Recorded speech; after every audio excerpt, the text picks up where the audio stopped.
Let's see how buying and selling property at auction can be quick, easy, and simple. At Clive Emson Auctioneers, we don't just say this, we do it. Over the years, we've sold thousands of lots to people willing to exchange on the day and complete within 28 days. With over 30 years experience and hundreds of years of combined knowledge, our excellent reputation draws interest internationally from thousands of potential buyers from all over the world. Our approachable family business works with over 700 estate agents who recognize us as one of the leading land and property auctioneers in the country. Property auctions made quick, easy, and simple. It's all we do. Clive Emson Land and Property Auctioneers, selling with skill, speed, and efficiency.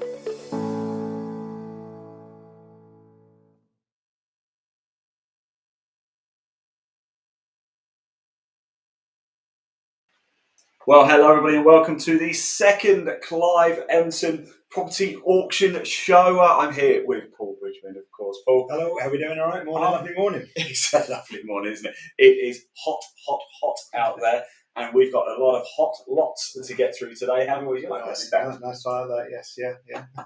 I do try. You've done this before, haven't you? Once or twice. Now, Paul, July auction is going to be a big one, isn't it? It is, yeah. We've got 119 lots, all gone live just before the weekend, so everything's on the website. Please do take a good look at what's on there. Please do. There is a link in the body of this broadcast as well, which will take you straight through to the Clive Emson website. Do give it a click. You can see everything you need there. And of course, it's running across the bottom as well. We are on YouTube as well, on the Clive Emson YouTube channel. Do subscribe as well, because a lot of content over on YouTube. Yeah, that's right. Yes, yeah. There's all the videos for all the lots that we've got, and you can have a good look at all of them. Yes, yeah. Now this could be a cracker. We've got 118 lots. Yes, you heard me right. 118 lots to get through. So much as well. We've got my favourite garages as always. You love garage. We've got a fort as well. I don't want to give too much away. Stay tuned for that. We are going to be live, of course, for the next couple of hours. Now, before we get into our first guest, because we've got a number of guests coming up as well. Last time we did this show, we mentioned about your 5 golden rules. It's very important, and we are going to touch on them again now, aren't we? Yeah, that's right. So if you're looking to buy property at auction, this is really what we recommend, that you take the time to watch and follow, as there's some critical information in there, because what last thing we want anyone to do is buy something they weren't expecting. So please take the time, have a look at this, and see you in a moment. Hello, I'm Paul from Clive Emson Land and Property Auctioneers. I'm one of the auctioneers with the company, and we want to give you some tips on how to buy property at auction. The 5 golden rules to buying at auction. We're in the beautiful mid-Essex village of Turlin. And one example of one of the properties we've got in their current auction, the beautiful chapel here in Turlin, and we want to give you, as I say, a few tips on how to buy at auction, which should be the most open, transparent and fun way of buying land or property. So come inside and we'll give you some tips. Okay, so you found the area that you want to buy in. You've done all your research into areas and what you want to do with the property when you've actually purchased. So you see a property in the auction catalogue or online, and you say, that's the one for me. I really want to go and buy that property. Here's the 5 tips we should recommend you should be following if you want to buy a property at auction. Firstly, get all the property details. Download it from the internet, look at it online, and go and view the property. Inspect the property is a big important thing you need to do. You see a lot of people on Homes Under the Hammer who buy something and have never seen the property. Very risky. I would always recommend you in person go and look at the property if you can. Second point is the legals. Always download the legal pack, get your own legal advice on that legal pack. Get your solicitor to look at the pack, either send it to them or they can download it from our website also. Because really, that is everything you need to know about the property, and like I say, it's the most open and transparent way of buying a property. So everything about the property will be in that legal pack for you to have a look at. Next thing, do you need a survey? Do you need it for finance purposes? Do you need it for your own peace of mind? If so, then obviously you need to organise that survey before you come along to the auction to bid. So that is a really important point. You may not need a survey. You may be comfortable looking at the property yourself, have people you know who are comfortable looking at the property and can give you advice on it. But if you need a survey or you want peace of mind, do it before the auction. Because after the hammer's gone down on the day of the auction, you've exchanged contracts. You're legally bound to purchase that property. So if you then go and get a survey and you don't like the report that comes back, you're legally bound to still purchase that property and you've paid your 10% deposit. Fourth point is knowing the costs. Know the costs of what you're going to be involved with. Is it just the purchase price? There's also an auction administration charge, which is on a sliding scale depending on the price you purchase at. All the information will be available on the addendum and is available on our website and the catalogue also. So look into that. Also in the special conditions, which are in the legal pack, you will need to look at if there are any additional costs that you need to pay towards the purchase. Sometimes there are costs in there, so yeah, just have a look at that. That's quite an important point. But also in terms of knowing your own costs, what do you need to spend in terms of doing the property up, additional research work, anything that you might need to do to get to the end product that you actually want to end up with. As I say, so know those costs, work it all out, and be quite thorough and have a bit of flexibility in your budget too. The last thing really is to register for the auction. Our auctions are still online at present, so what you need to do is go to our website, click the register to bid button and follow the links through to and fill in all the information, including your identification documents, your credit or debit card details, your solicitor's details, and build your profile on the bidding platform. Last thing, auction day. Don't panic. Stick within your means, know what you want to pay, and as I say, really you just need to then follow the process and see it through to the counter down to getting to zero, or that hammer falling. And at that point, you know you've purchased the property. And the one thing to remember is if you are the successful bidder, you've never overpaid for a property at auction. Unlike informal tenders or on the market, you don't know what other people have bid. At auction, it's open, it's transparent. You can see what the underbidders paid. And if you are the successful bidder, you know you've got it for one bid more than the underbidder. So congratulations at that point. Well done. You're the new owner of a land or property. So I hope that's been helpful. If you have any questions at any point during the process, best thing to do is give us a call, and we'll be only too pleased to talk you through the process a bit further and answer any questions you've got. Thank you. Fantastic stuff there. 5 golden rules, very, very important, of course. And don't forget, if you are interested in finding out more about the July auction, don't forget, there's a link in the body of this broadcast taking you straight through to the Clive Emson website. Do give it a click. Yeah, that's right. You can have a look at the website. And if there's anything there that you want any more information on, please do pick up the phone and give us a call. You can ring us at any time. We're happy to talk to you. Of course, we are. Best number to reach us on is 0345 8500 333. Again, the telephone numbers are on the screen, I believe, and you can always give us a call and we can talk it through any aspect of auction, whether it be buying or selling. Right, now I think it's time to get underway with the lots. Everybody's been waiting very patient. And we're going to start with a guest as well. Who have we got coming up, Paul? Rob Marchant, who had a property in the last auction, not just one property, he had more than one. But he appeared on the last auction show that we did, and with a great lot that actually went on and sold really well. Possibly from someone who watched the show that we did, because before that they hadn't been seen on any of our documents. So we'll take the credit. We'll take the credit for that one. Yeah, absolutely. So Rob, we look forward to seeing what you've got for us today, and it is an absolute beauty. We had. Let's bring it in. Yeah, I'll let Rob talk about there it. There it is. Hello, Rob. I don't want to steal his thunder. Hello, Rob.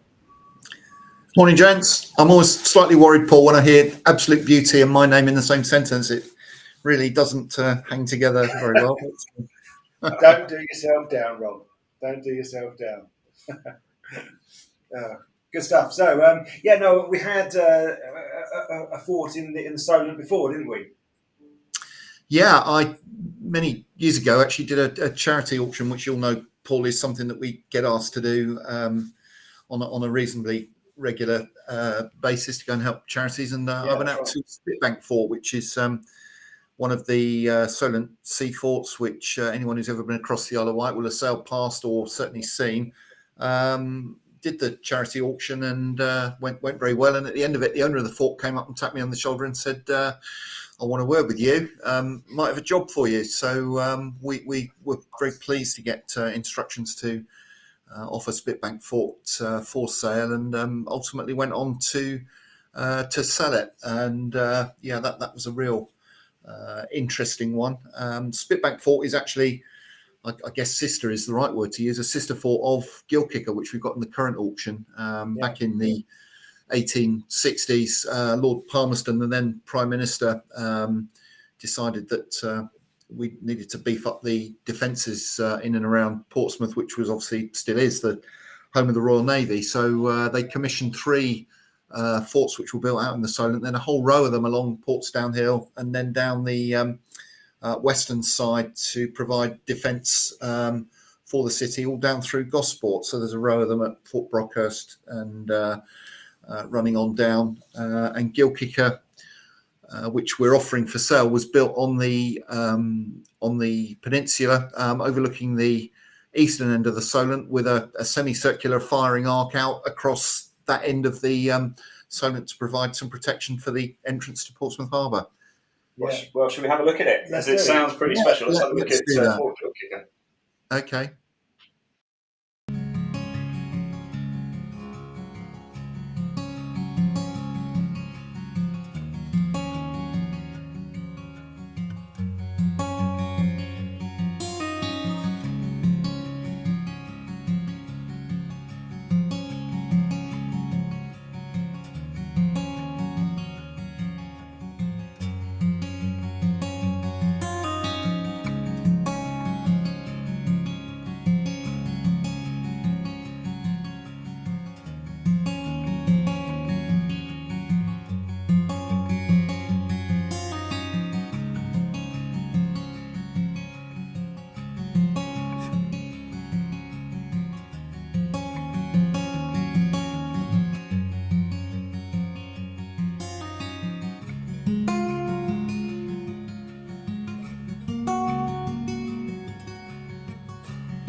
Wow.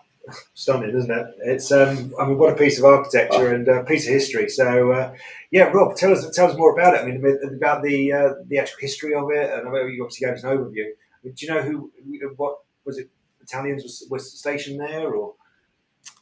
No, sadly don't know that. I mean, it's not actually been in use by the military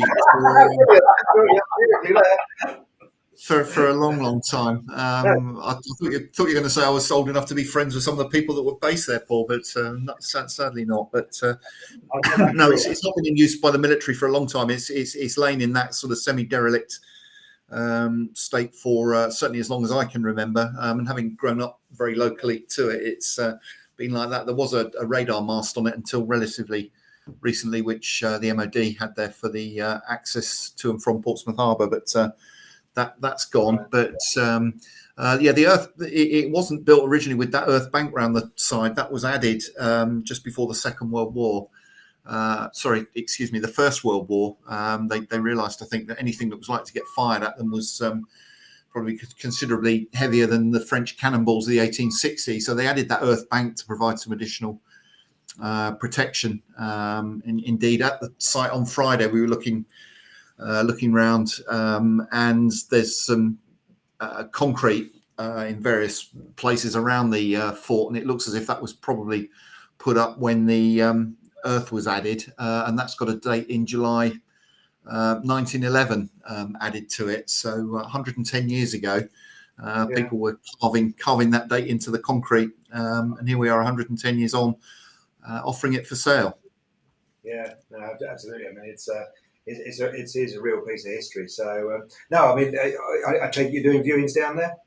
Yeah, absolutely. And you know, the fort has got a major advantage of planning consent, which obviously is what this is all about, I think, to repurpose the fort and give it a fresh lease of life. So there's planning to convert the main part of the fort, the semicircular bit, that had 22 gun placements in it, which, as mentioned, were aimed out onto the east end of the Solent. Well, each of those 22 gun placements will effectively become a new 3-story house. And the port that the gun used to fire out of, or was aimed out of, I don't think they ever actually fired in anger, those will be reopened once the earth bank has gone. They'll be reopened up to provide windows and light, and of course stunning views out over the Solent. The large barrack block which goes across the back of the site, there's planning to convert that into 4 large apartments, which won't quite have the direct sea views, but they'll have a view over the golf course to the rear. And so yeah, it'll be an absolutely stunning development. The central courtyard will have parking and some sort of landscaping and the like. And as I say, once that earth bank's gone, it will reveal all the original granite bank and granite walls, and it really will be a stunning place to live. Yeah, it certainly will. Yeah, I mean, what a location, what a building. I mean, it really is something that obviously it's going to be a heck of a project. But what we'd really love to see the finished article once it's done. No, absolutely, and and I'm sure there'll be good demand for the homes down there. As I say, it's just such a stunning location, and it's not as if there's another block just 200 yards up the seafront where you can live. I mean, those views really will be unrivaled and unique, albeit shared by 21 others in the block. But those 22 new houses will have a view which, as I say, is pretty much unique. And anyone who lives in the Solent area will know that it's just such an interesting bit of water to look at. And the sea view is a sea view, and never to be sniffed at. But the beauty of overlooking the Solent is that you've got the Isle of Wight as a fantastic backdrop, and then all the Cunard liners and tankers, sailing boats, you name it. There's always something going on out there. It's always a very, very interesting outlook.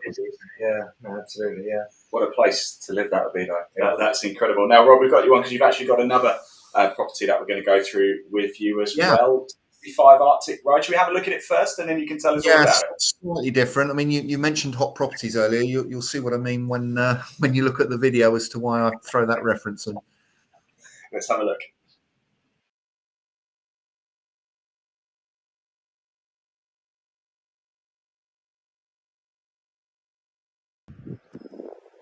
This is Rob Marchant from Clive Emson, Land and Property Auctioneers, and we're here in Arctic Road in Cowes on the Isle of Wight to look at number 65 Arctic Road, which unfortunately has been fire damaged, and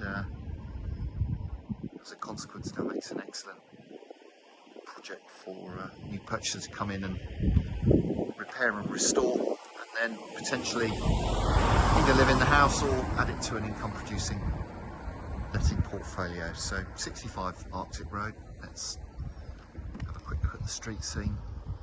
Good residential area here, not too far from the centre of West Cowes, shopping and obviously internationally famous yachting facilities. So let's head across the road and have a look at the internal accommodation. So as we head across inside, very obvious signs of the fire here as we go in.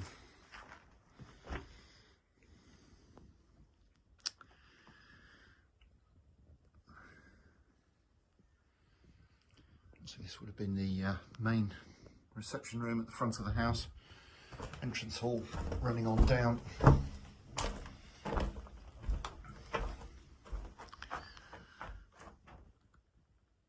Got the second reception room, albeit it appears that this one was in use as a bedroom at the time of the fire.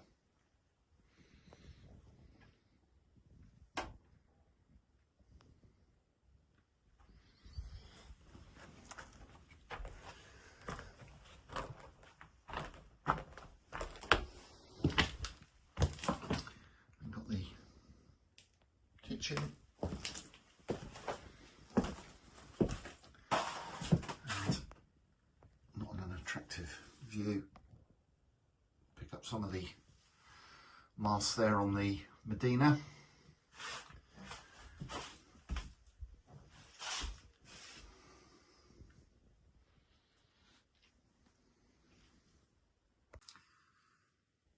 Being set into the side of the hill, these houses in Arctic Road have a third story which is not immediately apparent from the front of the property. So here now on the lower floor we've got the bathroom,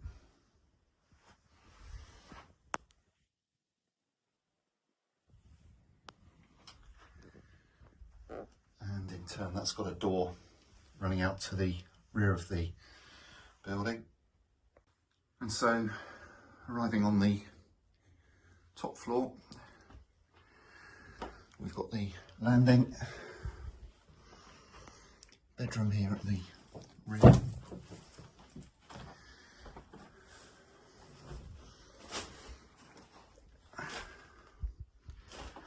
which has got a very attractive view down towards the river.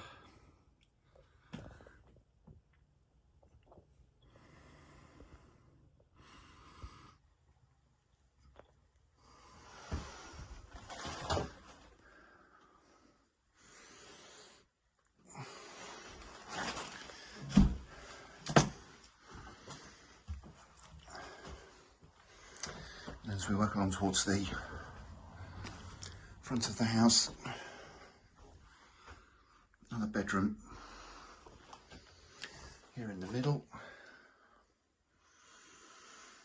Again, unfortunately, the very real evidence of the smoke damage from the fire.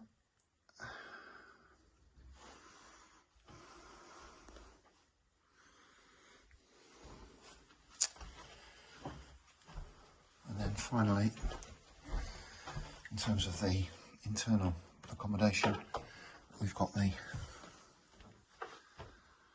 remaining bedroom here in the front of the property. Good sized double with a view out over the front of the building out onto Arctic Road.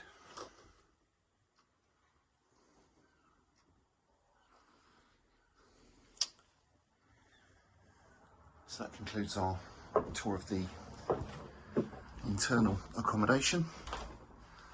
Let's head outside and have a look at the property from the rear. And so, heading outside to the rear, there looks to be a long established pedestrian access into the rear garden. And here from the rear one gets a far better view of the size of the property, with that lower floor obviously not apparent from the front view of the building.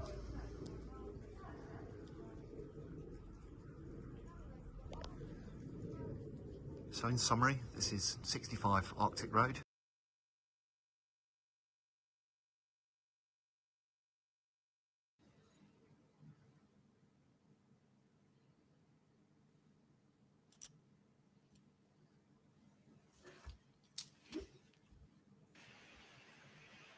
There you go. That is 65 Arctic Road. There is a lot more to that video, but we did just cut it short there because there's quite a lot still to get through there, isn't there, Rob? Tell us about it. No, we were almost to the end actually. It was just the rear view. Yeah, it just brings it home to, I think, when you see a house like that, how terrifying and awful an ordeal it must be to ever have a house fire like that. Fortunately, nobody was hurt.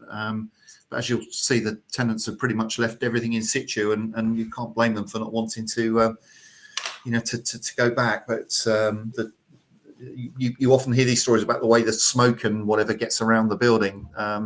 If ever you wanted to evidence it, and please, a good reason to be careful with naked flames. Just have a look at something like that, and it really does bring home to you the way that even a small fire, relatively small fire, can damage your property. That's a fantastic opportunity, that one, for somebody to get hold of that, restore it and put it back into use, either owner occupation or as a rental property.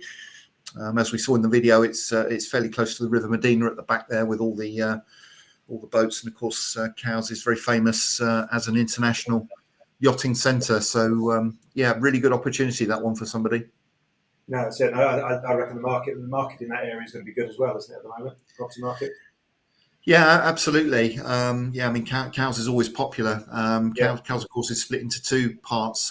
We had one in East Cowes in the last property show. We did the block at Verdon House, which sold very well. You then got the little chain ferry which runs across to West Cowes, where all the yachts and things, or more of them, are based. And as I say, that's where Arctic Road is. And as I say, really good opportunity for somebody to get their hands on that and restore it and get it back into use.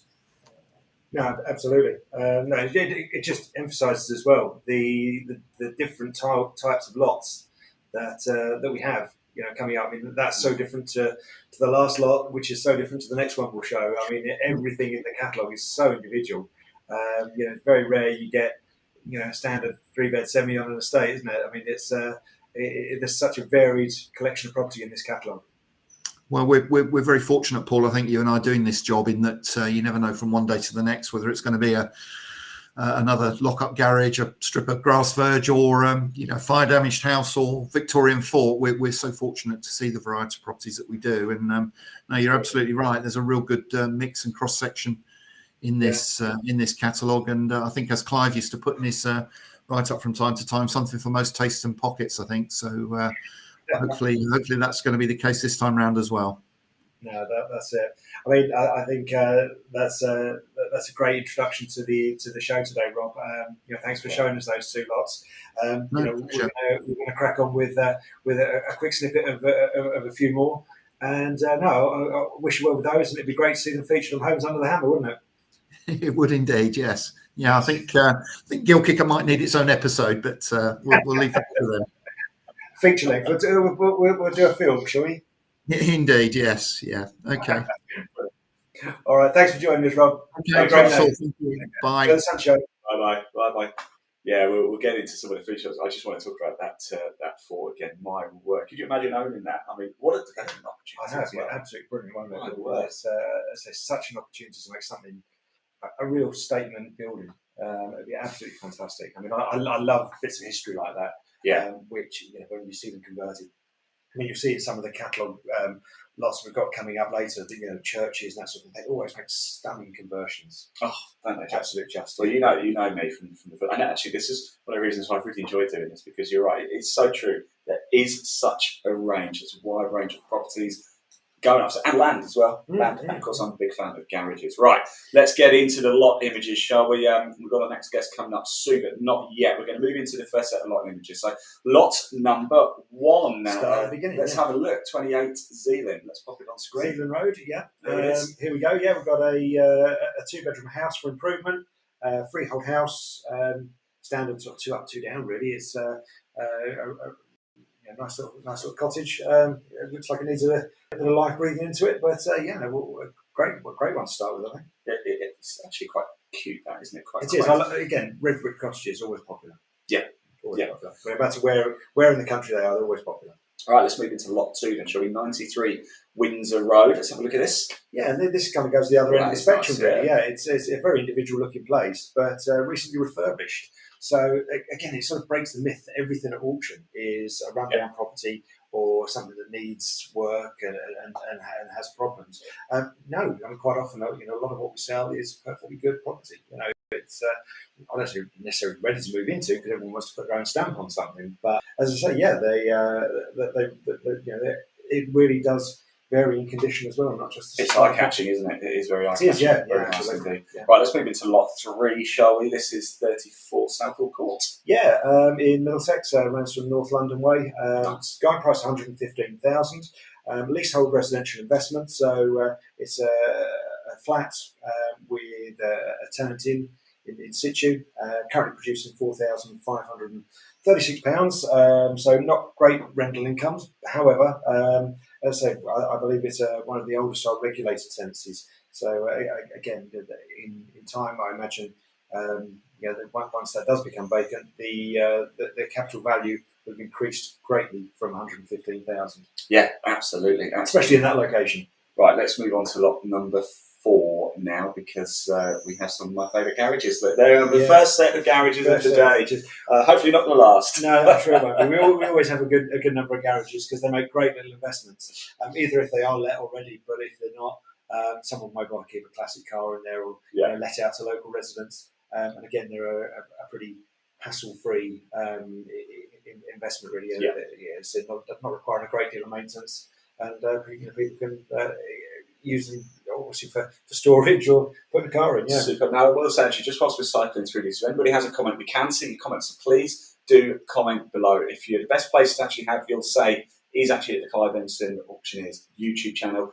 If you comment there in the live chat section, we can show it on screen. However, if you do comment on Facebook or on Twitter or on Twitch or on LinkedIn, do comment. If you have a question about any of these properties, want a little bit more information, do get in touch with us, or alternatively, of course, you can just head over to the website. There is a link in the body of this broadcast. Do give it a click, get all the information you want. But if you have a question for us live, please do, of course, unless, of course, you're watching the repeat. But we're live right now, of course, so please do comment below. Let's move on, shall we? Lot number 5, then, 12 Marine Court. Let's have a look at this. Ooh. Yeah, it's a commercial investment this time, £75,000 plus. It looks like a pizzeria there, which is it looks nice. Like a pizza. Yeah. Okay, well, we know where we're heading after the show. Currently bringing in £11,000 a year. Nice little investment, that. Good guide price as well. Good rental yield. Absolutely. Now, we're not going to jump on to 6, are we? Because that's one of our feature properties. No, so let's go straight. Talk to us about that one later. Let's go straight to lot 7, and this is garage on the south side. Yeah. Okay. It seems strange to say, garage is cute. I know what you mean. It's you don't often see a little garage like that, just with a window and a side little door. So who knows what maybe a little cottage industry business could go. It could nice little office. Subject to all the necessary consents and all that, but you never know. That's the kind of beauty of auctions, isn't it? It's that people look at things and everyone has a different view of something. So you could look at that and think, oh, just put your car in it, or you could look at it and think, well, that might make I don't know the location in person, but it might just make a little sandwich shop. Just quickly on that, talking about planning permissions and things like that. If somebody does have a question, is that something you guys can help with? We can certainly help, or if we can't, we can certainly put you in touch with the right people. Yeah, absolutely, yes. Right, lot 8. Let's have a look at this. This is 10 St Dunstan's Road, or I'm not sure actually, but it looks nice. Dunstan's Road, it's a big property. It's a that. big semi-detached house. This one, 5-bedroom semi-detached house. Great location in Ware, Hertfordshire. Very popular location. Nice looking property really. Needs a little bit of improvement, but I think that'll be a great one. All these properties, or most of these properties, are available for viewing, and you can book in for viewing on the Clive Emson website. Just go to the property. There'll be a button to click. You need to just register your details, and you can log in to have a look at pretty much all of these properties. Fantastic. Lot 9, we're not going to touch on that because that is one of our feature properties. But lot 10, it says here it's a movable house. How good is that? It's a movable house. You do get all sorts. Prefabricated 2-bedroom building. We had one of these a few years, about 5-6 years ago actually. It was at Bentwater Aerodrome, and it was. So we're not actually selling it a freehold or leasehold title, so it's not land as such. It is just almost an asset. So someone could pick that up, put it on the back of a low loader, and put it somewhere anywhere where subject to all the necessaries. But I'd love to look inside that. Actually. The one we had before was it was like a show house. In fact, that's what they actually used it for. They put it on a new homes development, and it was the show office, and it gave a sort of idea of the fixtures and fittings they have in the new homes. Absolutely. Right, now we let's take that image down because we are going to move on to a couple of feature lots now, aren't we? We are, yes. We might have a guest coming in. Richard Payne is not actually here yet, is he? However, whilst we wait to see if he can come in, if he can't, don't worry, because we do have some nice videos to show you as well. So let's have a look at the first feature lot. This is flat 4, 32 St John's Road. Let's take a look at it, shall we? And if we can get Richard, we will. If not, you can tell us about it. I'll do your best.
size flat that covers the whole first floor of the building. So yeah, I mean, you saw the condition from the video. Yeah. Beautiful, great views, bay fronted windows. Yeah, so no, it's a stunning looking property. In fact, I can probably show you there. There's the front image of it Yeah, again. that's right. Yes, I mean, do we know what it's going under at? Yeah, guide price is 215 to 225,000. So yeah, looks reasonably good value at that. And not only you know do you get that, you got the garage, and say you got all the communal grounds and that sort of thing. And it's actually was a 999-year lease from 2005. So there's plenty of years left on that. You don't need to worry about that, do you? And you also will own a share of the freehold as well. So you'll be able to be involved with any decisions in terms of maintenance going forward. So that's a really good thing. Fantastic. Now, unfortunately, Richard's not going to be with us, but he does have another feature lot that we're going to have a little look at now. This is 27 Lower Rock Gardens in Brighton. Brighton, So I think again, it's going to be nice. always a popular location, Brighton. Let's take a look at it.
There you go. That is 27 lower rock gunners. What do we know about that, Paul? Okay, this one is a boutique guest house consisting of 14 ensuite bedrooms. So great opportunity there for someone to create a fantastic business. I mean, it's just back. Really, in that you can make a really good business. I mean, obviously, location. Brighton's always popular for tourists. Sea views as well. Well, I not direct sea views. You perhaps got to crane your head a little bit to the side. Just about. But yeah, I mean, you can see from the photographs in the catalogue and on the website that you can see the sea. Walkable to the beach. That's all that matters, really. I mean, that will be. I imagine that would be quite sought after, won't it? I mean, a huge long-term business opportunity. Yeah, absolutely. And as I say, so there may be other opportunities that to develop to create residential. Who knows? I mean, obviously you need to go through the planning with Brighton and Hove City Council.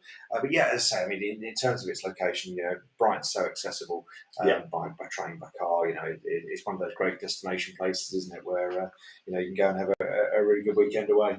Absolutely fantastic. As we said before, we will keep repeating it because people come in and out of the show. If you do want to find out any more about these lots, this is for the July auction. Goes live on the 26th. It goes live. It's live now in terms of the lots are all there for people to see, and the auction date finishes on the 28th of July.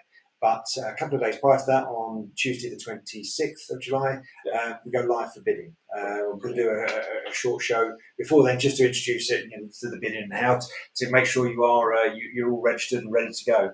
But yeah, as I say, they will be live for bidding from the 26th. The auction date will finish on the 28th, and you'll be able to bid during those times. Do register your interest. Head over to the Clive Emson website. There's a link in the body of this broadcast. Give it a click. It's also running across the bottom, or give us a call. That's right. Yes, yeah. Any of the team are available to speak to you. So give us a ring on 0345 8500 be only too pleased to talk to you about this or any other properties, and give you. Whilst we can't give you legal advice, we can't give you financial advice. We can certainly talk to you about any of the properties. Any question you want to ask us, nothing's off limits. Please do give us a ring, and we're only too pleased to talk to you. And that's we're talking about this one. Obviously, there's a great property there to see. The legal packs for all the properties. You can download the legal packs for all the properties that we're offering from our website directly. So on the website, you can book in for viewings. You can register to receive our newsletters. You can register for bidding at the auction events. And also, let's say, download the legal documents. Now, the legal documents are provided by the seller's solicitors. They're not something we produce, but they're there for all people to see who might be interested in the properties to have a look through. So you then know everything about the property when you're there wanting to bid. Perfect. If you have a question at all about anything to do with the July auction or anything to do with auctions in general, do comment below. We can see your comments. It's important to get these things right, isn't it, Paul? Absolutely, yes. Yeah, I mean, it's very important to get everything right in terms of what you're doing. And we're going to have a little discussion piece later between 1:30 and 2 about why should you buy at auction. And again, there's some great examples of why you should buy at auction, but I'll save that for later. Come and join us. Come and join us between 1:30 and 2. And again, if you've got any questions during that little segment, don't hesitate to drop us a line via the YouTube channel. You can put your comments in there. We can see them. Please be kind. And so we'll answer any questions you've got. Absolutely. Superb. Right, now let's carry on with some lots. This is what people want to see, isn't it? We want to see all of the lots going. No, I don't want to see it. Well, maybe you, certainly not. Let's have a little look. Let's move on to lot number 11 then. This is flat 2, 122 St James's Street. Newport on the Isle of Wight. Yes, it is. Guide price of £75,000 to £80,000. Town centre flat for investment. Currently let. So you've got a tenant in there in place at the moment. A good little investment, producing £6,000 per annum. Okay, very nice indeed. Let's move on to lot number 12, shall we? Flat 4, the residences. Yes, the residences, Caves Court in Dover. Flat again for investment, £70,000 to £75,000 guide price here.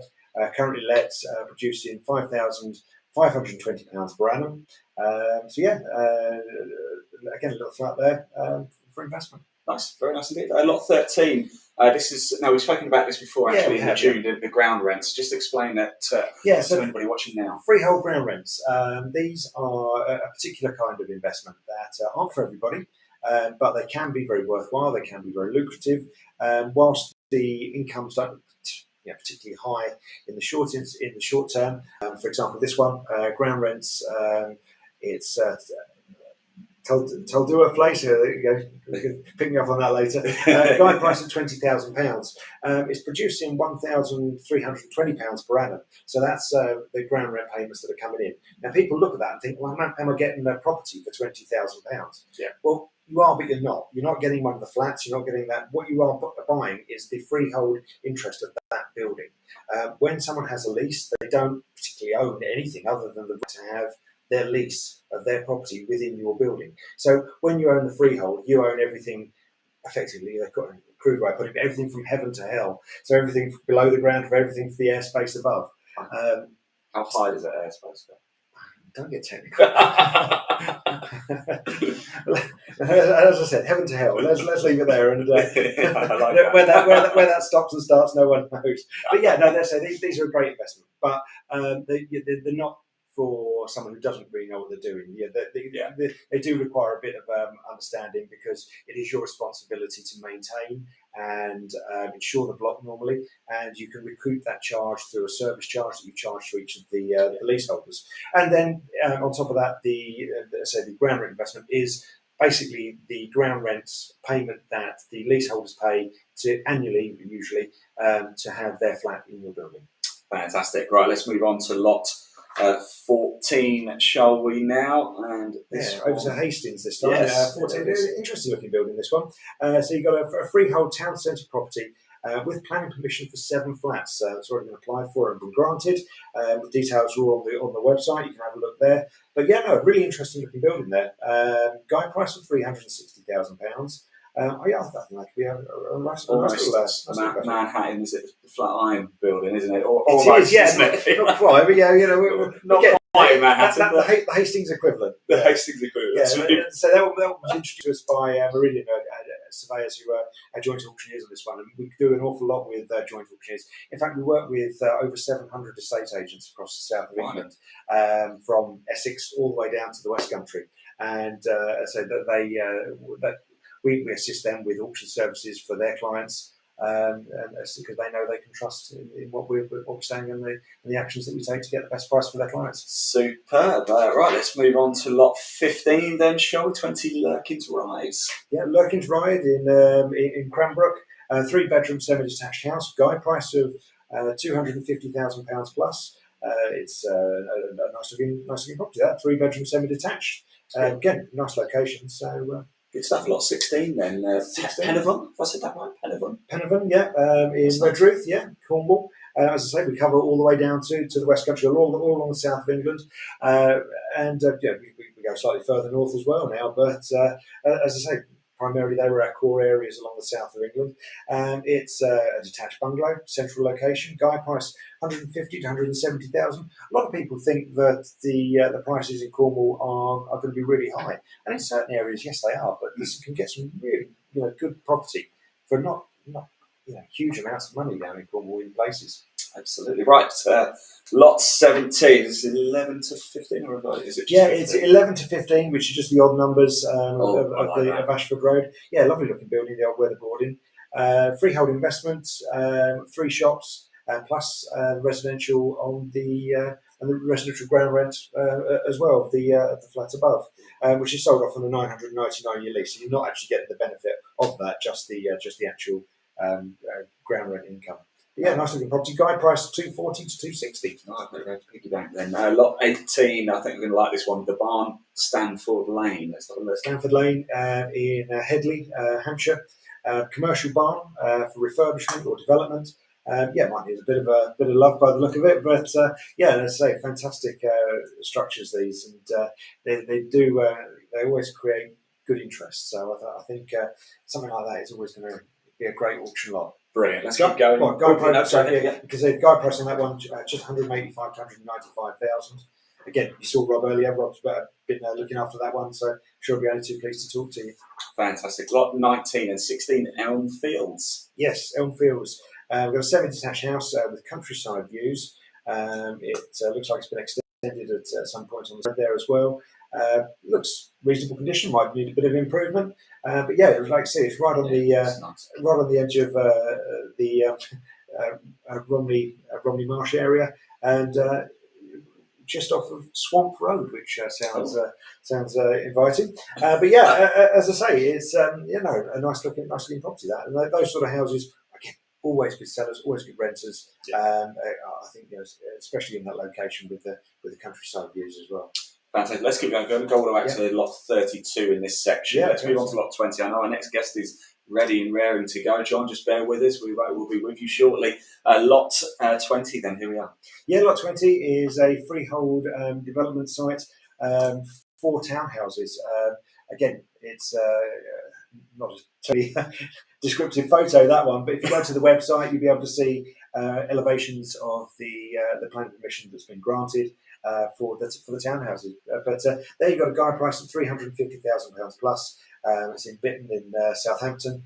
Again, Rob's your man on that one if you want a bit more information. Fantastic. Let's move to lot 21 and 1 Dover Street. 1 Dover Street, Maidstone. Yep, it's an end terrace property, currently arranged as flat and a masonette. So you've got the 2 entrance doors there at the front of the property.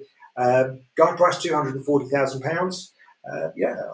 Be interesting on that. Great, we're going to jump straight to lot 23 here. Yeah. Lot 22 is, we've already touched on that. That was Atlantic Road. So let's move to lot 23, shall we? This is a disused quarry. Yeah, freehold land and disused quarry. We do get all sorts. We do indeed, in St Austell. Guide price just £27,500 plus. Again, the West Country office there have come up with a great lot. Got a couple of ponds on site as well, by the look of things. So who knows what you could create there? Could be something very exciting. Right, we're going to skip lot 24 as well and go straight to 25 because lot 24 is one of our feature properties. John, 25. Here we are, land at Chadwell Clinic. Yeah, land at Chadwell Clinic. This one's actually been brought to us by Thurrock Council. So we've got a freehold parcel of land, formerly the site of Chadwell Clinics, unsurprisingly, looking at the address. Guide price here of $225,000 to $250,000. Site measurements, just under a fifth of an acre. But yeah, as I say, there was clearly a clinic formerly on that site. It's got access from the road. Who knows, you may be able to create something quite special. Yeah, you certainly can, can't you? Lot 26 then, 70A Cavendish Place, Eastbourne. Eastbourne, yeah, we're back to Eastbourne there. Freehold residential investment, currently bringing in a rent of just over £12,500 per annum. So again, he's got a number of flats there.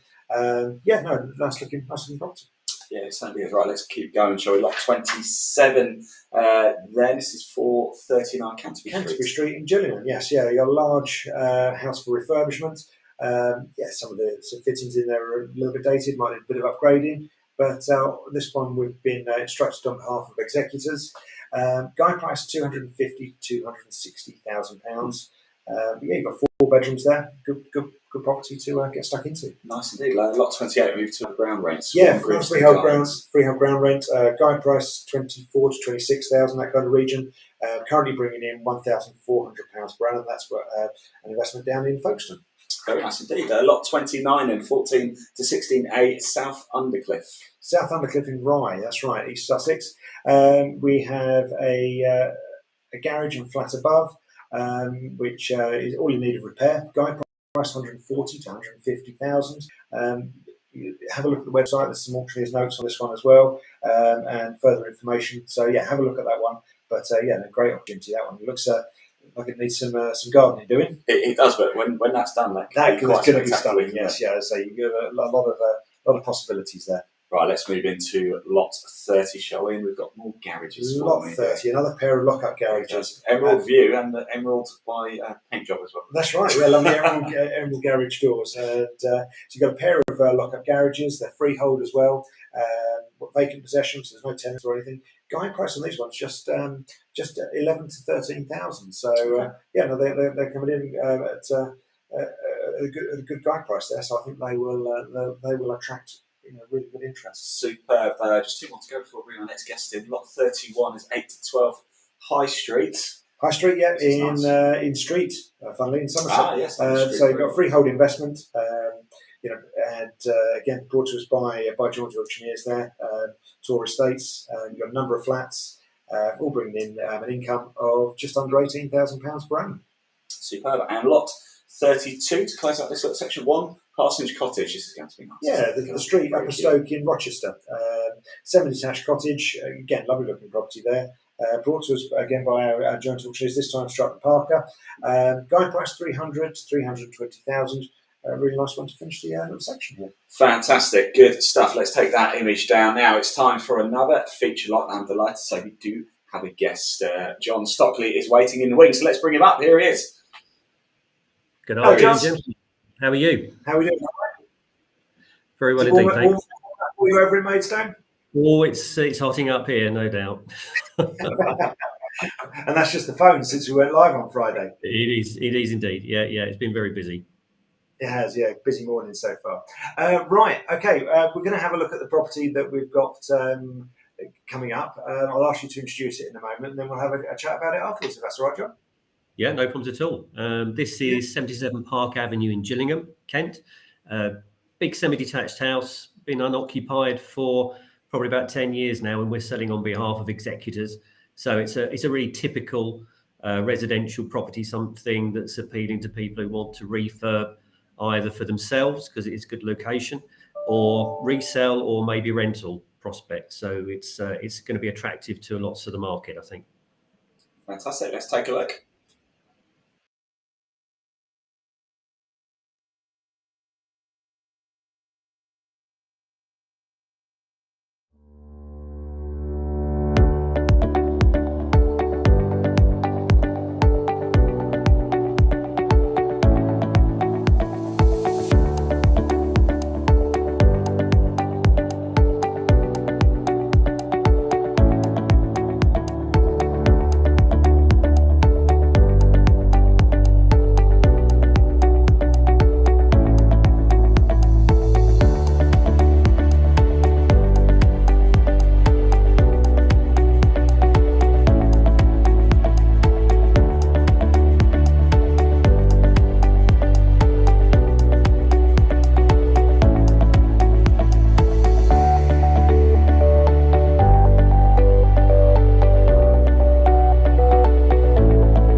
There we go.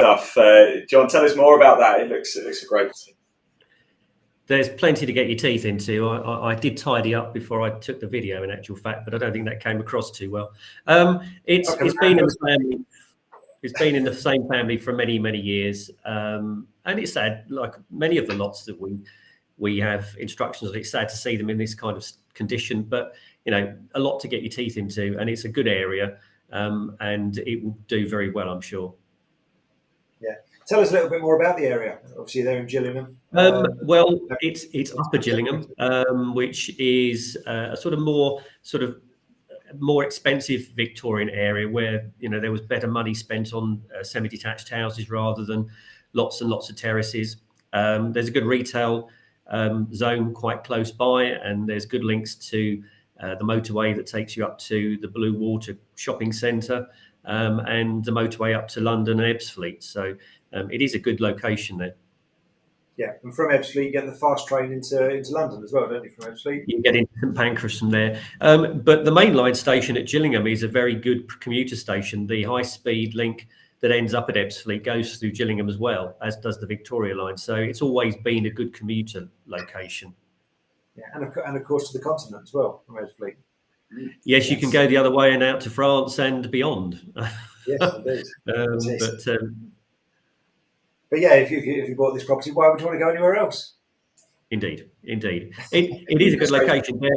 It's interesting because there are 3 or 4 streets of very similar houses there that were all built at the same time. And I think actually it is designated a conservation area. Some of the houses down there have actually had another bedroom put in the roof by going up another stairs. So there's lots of hopefully ways where you might be able to expand the space there and make even more of it. Yeah, no, absolutely. And in terms of outside space, is there much in the way of garden there as well? You didn't come through on the video, I'm afraid, Paul, but there is quite a decent sized garden there at the back, and with a side passage as well. So you've got to get in there and clear it all pretty easily, I think. Yeah, excellent, good stuff. No, it's a really nice property, and guide priced at 280 to 290,000. Looks a really good opportunity, that one. It's certainly priced to give them the best chance of selling it, and I think, as I said before, I think it will do very well. It's the sort of thing that we don't get off. There aren't many properties in that location that are going to come to auction because people spend good money on the houses and keep them in good order. This is the one in the street that unfortunately hasn't been occupied for quite a long time.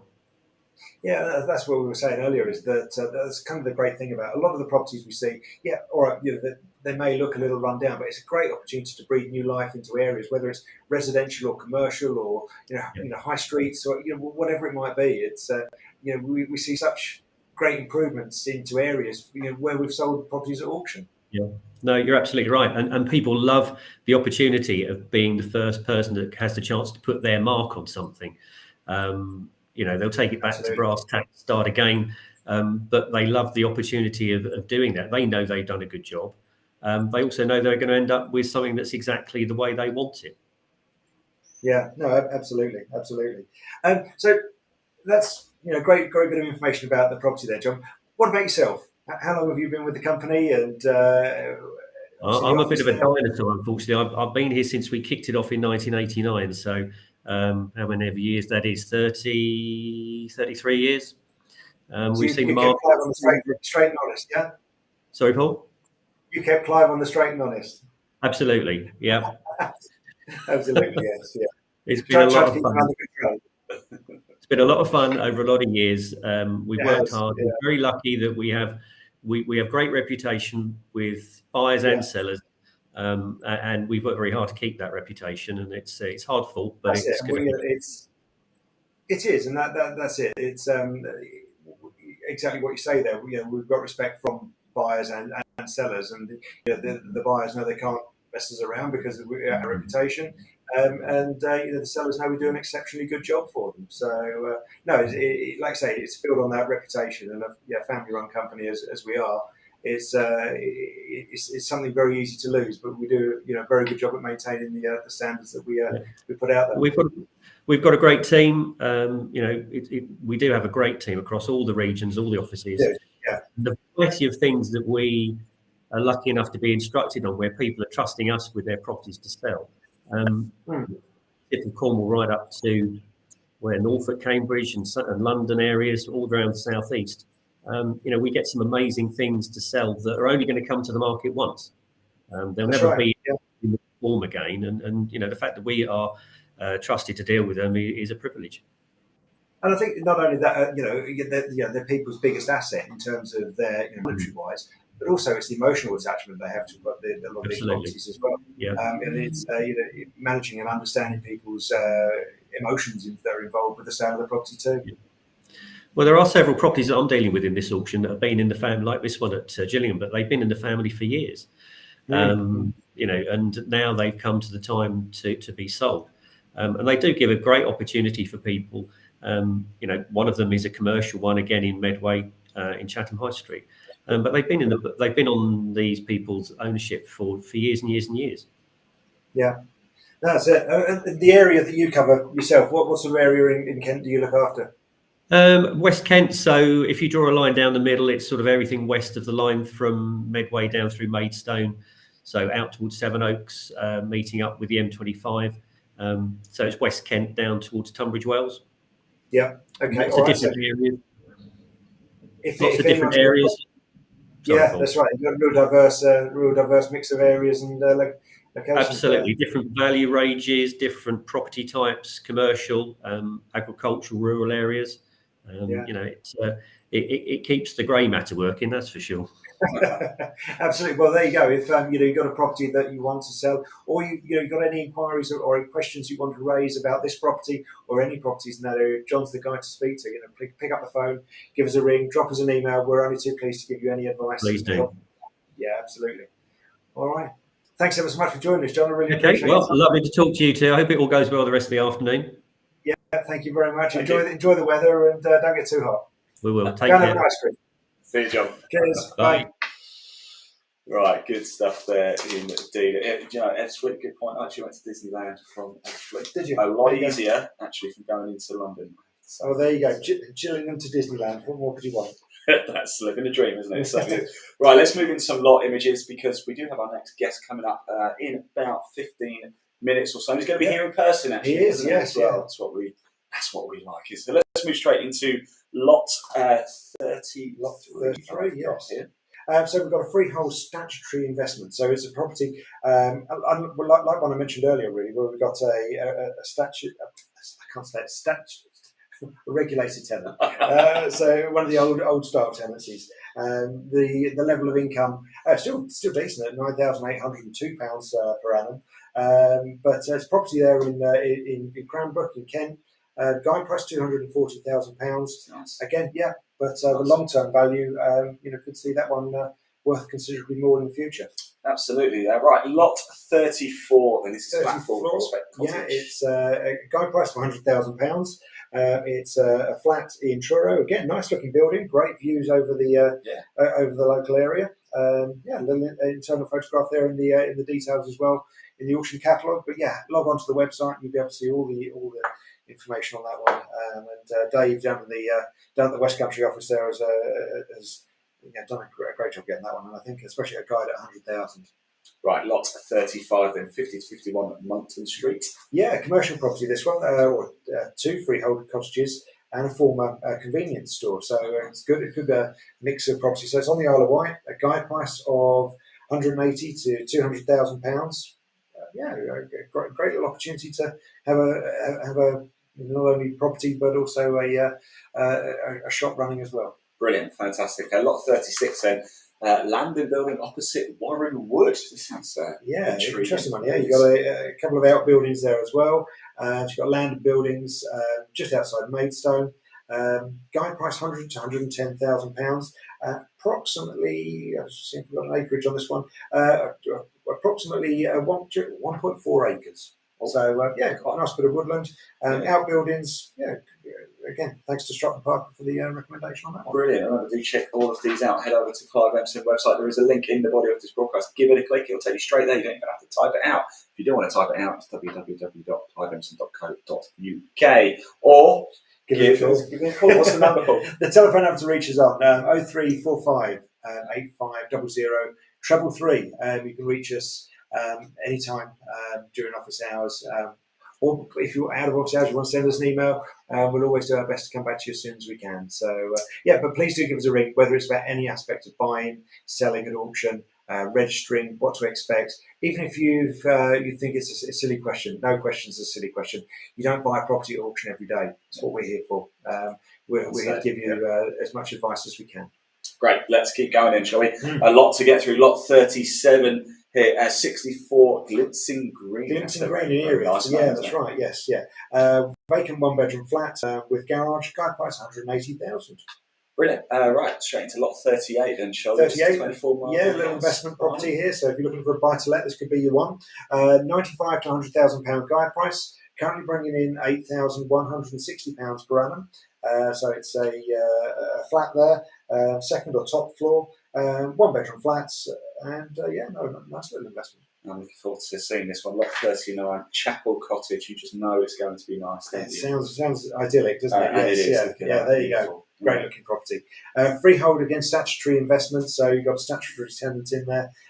Currently bringing in £6,318. Again, I'm sure there's a great backstory to that one. And let's see, Kevin, we'll see Kevin later, who's got a very eye-opening lot for us coming up next time. So we'll talk about that one a bit later. But yeah, Kevin will be able to help you on this one, give you the full backstory as well. Superb. Lot 40 there, 93 to 95 Terminus Road. Yeah, 6-bedroom masonette in a central location Looks in familiar, Eastbourne. Yes, yeah, I think we had it actually in the last auction. So Recognise the cost though. yeah, that's it. You recognise the cost. Do you want a coffee? Is that what you're saying? That's a subtle way of asking. So yeah, no, guide price here of £210,000. Like I say, 6-bedroom masonette. You've got a remainder of a 150-year lease there, which started in 2004. So still got a good number of time left on that one. Fantastic. Right, lot 41 then. Again, ground rents. Freehold ground rent investment, yeah. Guide price of £40,000 to £45,000. Currently bringing in £2,400 per annum. It says flats 1 to 18, although 6 of the flats were actually sold off on a long lease, 999-year lease, back to the local authority as payment for the land to build the development on there. So whilst you get ground rent and service charge income on parts of it, the 6 flats you don't receive anything from because they're occupied by the council. Rightio, now I'm very excited about this next one. We talk about a wide range of properties and land and whatever for sale. This certainly ticks that box, doesn't it? Lot 42, Collingham Water Booster Station. Yes, yeah. Let's pop that. Water towers are something that we don't get a huge amount of, but yeah, we've been lucky enough over the last 4 or 5 years to have some really stunning ones. This one, guide price at just £5,000, occupying a freehold plot there, vacant possession. Sometimes they are let to mobile phone companies who put masts on them and that sort of things. You get the income from those. As I say, I mean, It's a good idea, that. that's right. And, quite often they are looked at with sort of grand designs. Ideas in mind. We had a property in a little village just outside Stansted Airport, which the council had given, I don't say approval for, but they're given a letter of comfort to say they would strongly consider a structure around this water tower that was being sold, and it would have been an absolutely stunning piece of architecture and a stunning building to live in with great views over the countryside. And again, something like this, it might offer fantastic views over the surrounding areas. So it could have a great future ahead of it. Right. A guide price of just £5,000 to add. So not bad. Yeah. So it's it could really be something that someone could even keep it, buy it in the short term and save for a rainy day, and then start thinking, what should I do with that in future? Absolutely right. We're going to normally I'd actually move into the 5 golden rules video, Paul, but we do have our next guest waiting room, so let's work through some more lots. We will come back to that a little bit later. And now this is an exciting one as well. Lot 43 is a former substation. Yeah, former substation. A guide price of 6,800 to 7,200. Quite precise guide price there. Yeah, a lot on the screen. It is. Yeah, you've got a little location plan there. So it's in Pilgrim's Close in Worthing, West Sussex. Guide price at 6,800 to 7,200, as I mentioned. You might be able to create some storage or something. Who knows? Again, you can't put a definite tag on some of these lots. No. That's the beauty of it. You know, people have their own vision, their own views, what they want to do with these things. Yeah. Again, you've got to check with the local authorities or for these things, and make sure you can do what you want to do. There's access and all that sort of thing to sort out. But yeah, as I say, it's great little purchase. Anything could be an opportunity, can it? Right, lot 44. Talk of opportunities. Land at 2nd Avenue. Yeah, land at 2nd Avenue in Gillingham. It's great parcel of land, but you've got the benefit of planning permission for 7 homes on this one. So guide price of £980,000 to £1 million.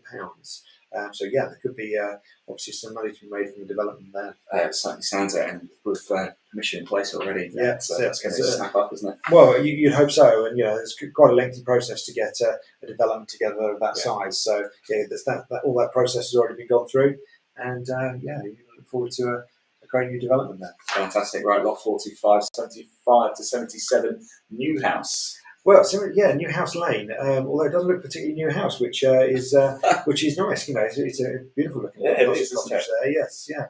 Needs a bit of attention, as some of these things do. But it's a freehold statutory investment again. So another property there where we've received instructions from the trustees. We've got a statutory tenant in place. Currently bringing in £7,800 per annum on a guide price of £230,000 to £240,000. Great. Right, lot 46 and 22 Trinity Square. 22 Trinity Square in Margate. It's a freehold block of 4 flats. A guide price here of £290,000 to £300,000. So yeah, you've got the photograph is a bit of a library photograph there. Unfortunately, came in rather late this one, so we had to rely on a library photograph. But again, I'm sure that'll be updated on the website fairly shortly. Yeah, I wonder, to be fair, if it looks anything like that. Anyway, it's a stunning looking building. Yeah, really nice looking building. Yes, yeah. Right now, lot number 47. This is fantastic, isn't it? Former St Paul's Church. Look at that. Yeah, Clarence Street in Penzance, Cornwall.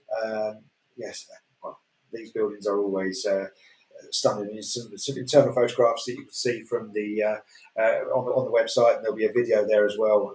But it's a really beautiful looking building, and as we've said before, these churches and chapels make absolutely stunning conversions. And this one has actually got planning permission for 3 dwellings. So they're going to be 3 big dwellings, but yeah, they're going to be beautiful with stained glass windows and those sort of things. Yeah, they make absolutely beautiful conversions. That'd be a nice place to live. Right, lot 48, land south side of Bridgewater. Yeah, that's right. Guide price of just £10,000 to £15,000. So you can put 2 parcels of woodland just touching each other on the edge of a residential housing estate. It's overgrown. It's woodland. It's always popular. I mean, you're talking just over 1.8 acres. So it's quite a good chunk of woodland there. So these things always prove popular for people who just almost want someone to get away from it, and go and have a picnic in the woods.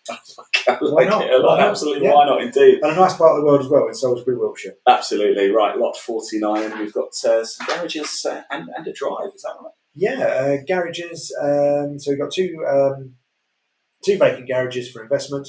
These are leasehold garages. They are on Shakespeare Drive in Westcliff-on-Sea. So down the South End Riviera, the Essex Riviera. Guide price £26,000 to £28,000. South End's really seen and of course become a city more recently, and as I said, really going through good transformations over recent years. You've got the train stations into London on 2 lines. You've got the Fenchurch Street line, Liverpool Street line, and of course the airport as well. And there's always good shopping and plenty going on down South End Seafront. Fantastic. Right, let's move on then to lot 50. What have we got to Yeah, the building looks familiar because we've seen it before earlier in the auction. So we've got a town centre 2-bedroom flat. Again, currently let as the last one was. This one got a guide price of £80,000 to £85,000. Currently let at £7,200 per annum. So great rental investment there. Great yield as well. Great. Let's move on to lot 51. 51. Another set of garages. Got a few garages in the area. Pick your favourite yet?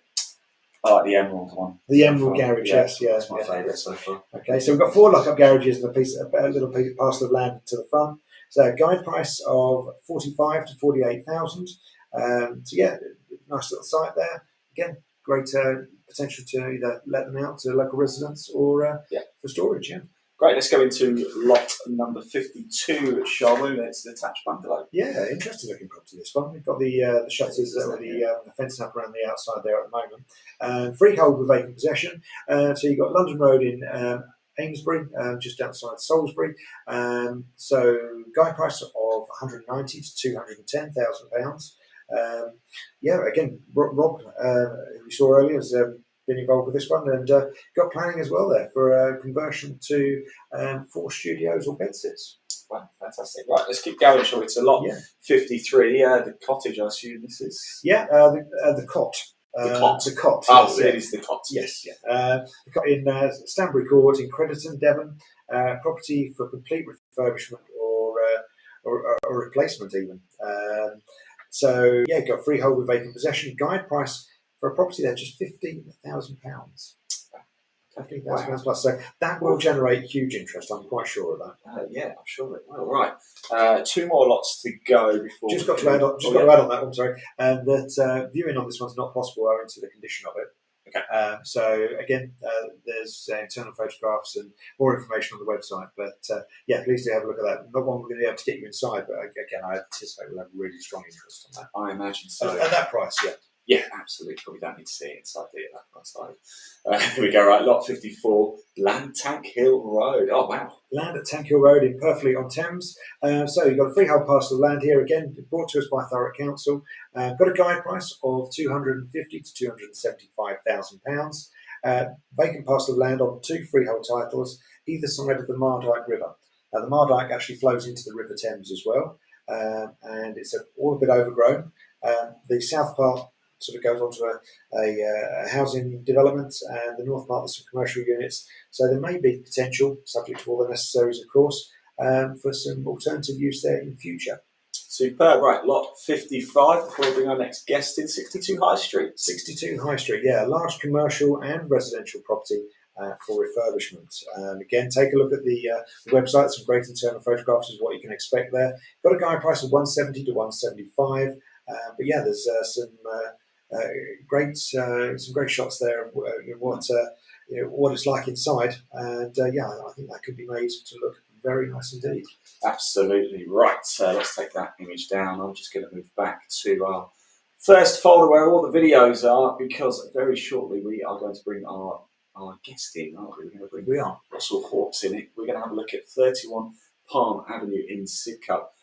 We'll go get him very shortly. Whilst we do go get him, I'll just wait for it all to load up, and then we will play out the video so we can have a little look. You had a good day so far, though? Yeah, no, it's been really good. And I say, a good number of people I've seen sort of tuning in as well. We've got all the links from Facebook to YouTube to LinkedIn, Twitter as well. And we last show we had approaching 2,000 people view the show, which was really good. We want more this time. We do want more. Absolutely. So if you're watching, do like, comment, share. Get this in front of as many people as possible. If you're on Twitter, head over to Clive Emson, retweet. If you're on Facebook, share away. We're also, of course, on YouTube. Do subscribe to the Clive Emson YouTube channel as well. That's it, and we can see your comments. So if you've got anything you want to ask us, please do ask some questions, and we'll be only too pleased to answer anything you've got to throw at us. But yeah, no, so that's exactly the reason we're doing these shows. We're doing it a little earlier this time, so that you can see all the lots we've got coming up. And we'll be doing another show just obviously in the lead up to the auction going live on the 26th. And that's something to point out. Is the auction's on the 28th of July, so later this month. It finishes on that date, but goes live for bidding on the 26th. And you'll be able to log on and bid on all the lots from that date, right through to the finishing times on the 28th. Fantastic stuff. Right, 31 Palm Avenue. Let's have a little look at it, and then we're going to go get our guest, Russell Hawkes, who's going to tell us more about it.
obviously with a new application, there's a very good chance that, obviously subject to all the necessary consents, that planning will be given there for extending on the side, like many of the other houses are on there.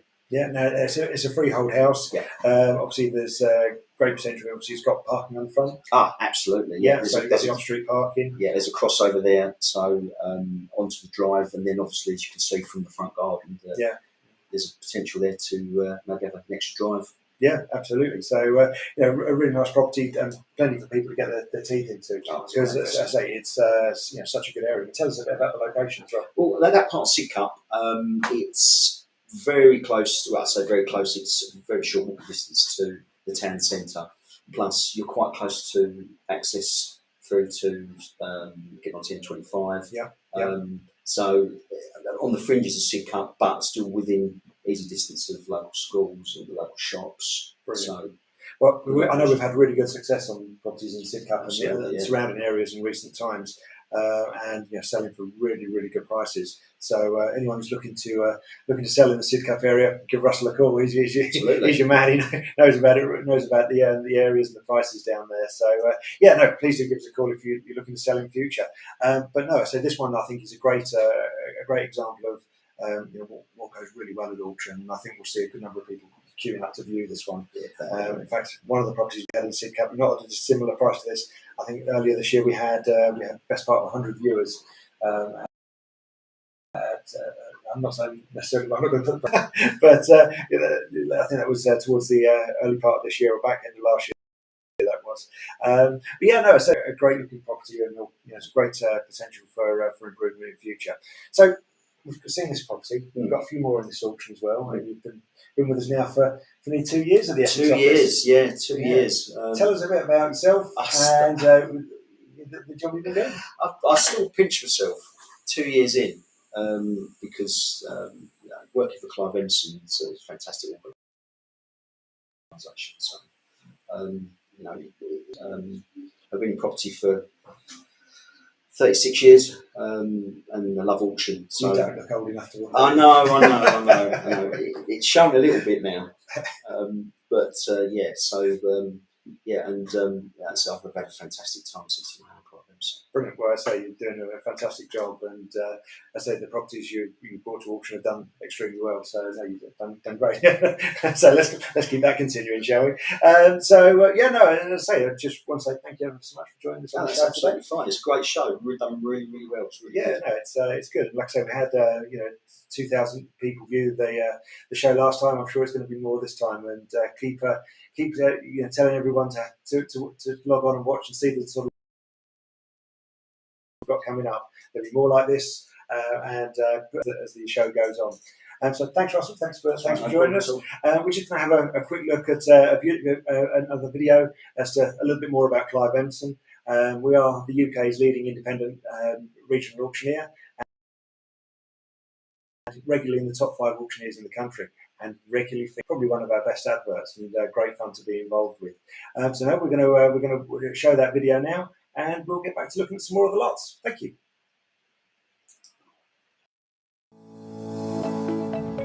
Let's see how buying and selling property at auction can be quick, easy, and simple. At Clive Emson Auctioneers, we don't just say this, we do it. Over the years, we've sold thousands of lots to people willing to exchange on the day and complete within 28 days. With over 30 years experience and hundreds of years of combined knowledge, our excellent reputation draws interest internationally from thousands of potential buyers from all over the world. Our approachable family business works with over 700 estate agents who recognize us as one of the leading land and property auctioneers in the country. Property auctions made quick, easy, and simple. It's all we do. Clive Emson Land and Property Auctioneers, selling with skill, speed, and efficiency.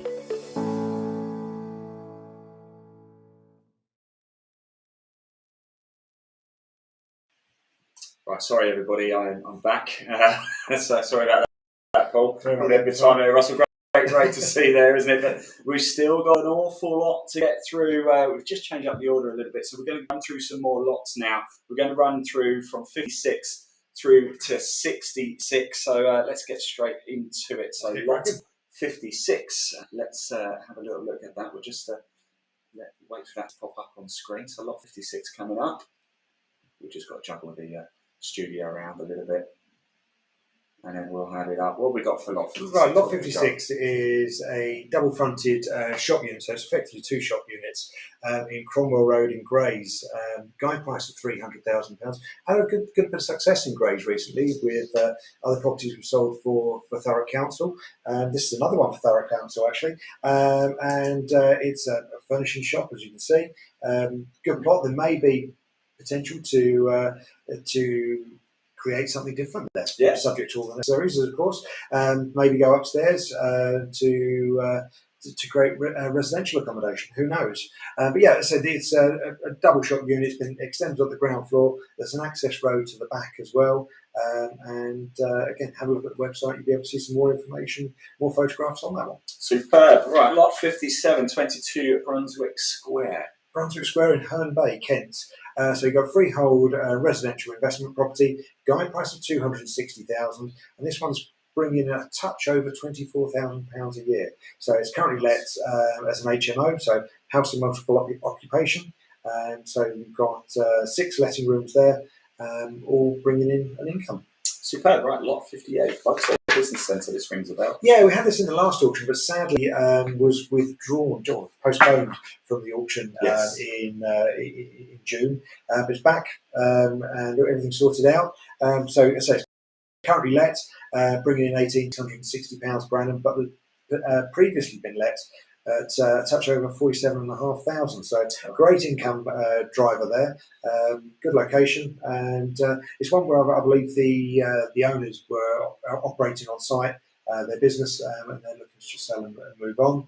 But guide price there of 280 to 290. So great potential to not only bring in some great income on it, but maybe occupy one of the units yourself. Absolutely. Now, lot 59, we're going to skip over. Yeah, well, actually, it's worth looking at again. Let's pop it up on screen again because let's just have a look at this. Is Fort Kilkicker, of course. We were joined by Rob Marchant a little bit earlier. It looks like something out of Star Wars, doesn't it? It looks like it's just landed. It just doesn't look real. It's like there's a UFO in there or something. Yeah, it's just stunning. Yeah. Right, anyway, let's move on, shall we? Just keep dribbling over. Yeah, we keep dribbling over Fort Kilkicker. Let's move on to lot 60, shall we? 60, so halfway through, yeah. Yeah. Exactly. End Terrace House for improvement, pretty standard looking End Terrace House. Dymchurch Road in Hythe, guide price of £200,000. Yeah. Fantastic. Simple. Right, lot 61 then. Yeah, freehold. 129. Yeah, freehold ground rents. Park House, 129 Cheriton Road in Folkestone. Guide price £7,500 to £8,500. Currently bringing in £445 per annum. Oh, okay, great. Lot 62 then, Maytree Paddock. This sounds very nice. Yes, so we've got land with planning permission for a detached 3-bedroom eco house. Oh. Now, I know my best friend on this one is an architect, and well, he's not on this one, but he's an architect, and he loves these sort of things, that eco houses built from sustainable materials and all that sort of thing. And some of the things he's shown me over the years in terms of the builds and have been absolutely stunning. So this one it's land, it's a parcel of land, got a guide price at £225,000, but the planning permission's been sorted for this 3-bedroom eco house. So yeah, there's plans and everything on our website. So please do go and have a look. Yeah, please do check them out. Website's run across the bottom, but as we said a few times already, there is a link in the body of this broadcast. Give it a click. You don't even have to type it out. It'll take you straight through to the website. You get a lot more information currently. In fact, you get the full catalogue. You get the full catalogue. You can download the catalogue. It's got an ebook on there as well. But all the lots are broken down to individually as well. And then you can log on, have a look at the photographs, the videos. You can book yourself a viewing to go and see the properties where there's viewing available, and also download or register to download the legal pack. So the legal pack is vital information. It's all the information you're going to want to see or take to your solicitor to have a look at. This isn't information that's provided by us. It's provided by the seller's solicitors, but it's all the terms of the sale. It's all the information, the history, and the title that you'll be buying. going forward. Fantastic. Right, let's move on to lot 63, shall we? And it's a flat one. Yeah, flat with garage in Old Portsmouth. So flat 122 High Street, Old Portsmouth. Guide price of 200 to 220. Looks a decent property inside as well from the photographs. So yeah, like I say, please do have a look at the website and get some more information on that one. And like I say, not everything we sell has to be burnt out or in poor condition. It's there's a lot of very good property there too. Absolutely not. And let's have a look at next one. Lot 64, East Farm Cottages. East Farm Cottage, yes. Very Keld quaint, Rummel's aren't they? Road, yeah, in Scalpy Nabs in Scalpy Scarborough, North Yorkshire. And so you've got a terrace of 3 self-contained holiday cottages, currently with a guide price here of £275,000. I mean, look at the views. You can't see it on there, of course, but the view I'm looking at. Well, go over to the website. Go to Clive Emson's website and check the view out, because the views from the garden is stunning over the Yorkshire countryside. So God's country, as they call it. They do call it. I'm a Yorkshireman myself, and Scarborough, up Scarborough Way, very nice. My favourite seaside town. Actually. Is it really? It is. Yeah. There you go. Reason to go there. Right, lot 65, 286 Castle Road. Yep, Castle Road or Castle, because there's no R in Castle. Yeah, as my granddad always used I'm to tell me. I'm not a proper Yorkshireman, unfortunately. Hey, you lost the accent, haven't you? Say what I like and I like what I say. Exactly. Please don't complain about my Yorkshire accent. Right, okay. A large property here, arranged as 3 flats requiring refurbishment. Guide price at 320 to 330,000 on behalf of his executors. This one, but again, yeah, nice big property there. Freehold with vacant possession. Currently split into 3 flats. Right, lot 66 in Land Russet Way. Yeah, land at Russet Way in Swanley, Kent. So just off the M25. We've got land with planning permission for 3 new homes. So parcel of land there. Guide price 350 to 360,000. But I say the hassle of getting the planning permission's already been taken care of for you.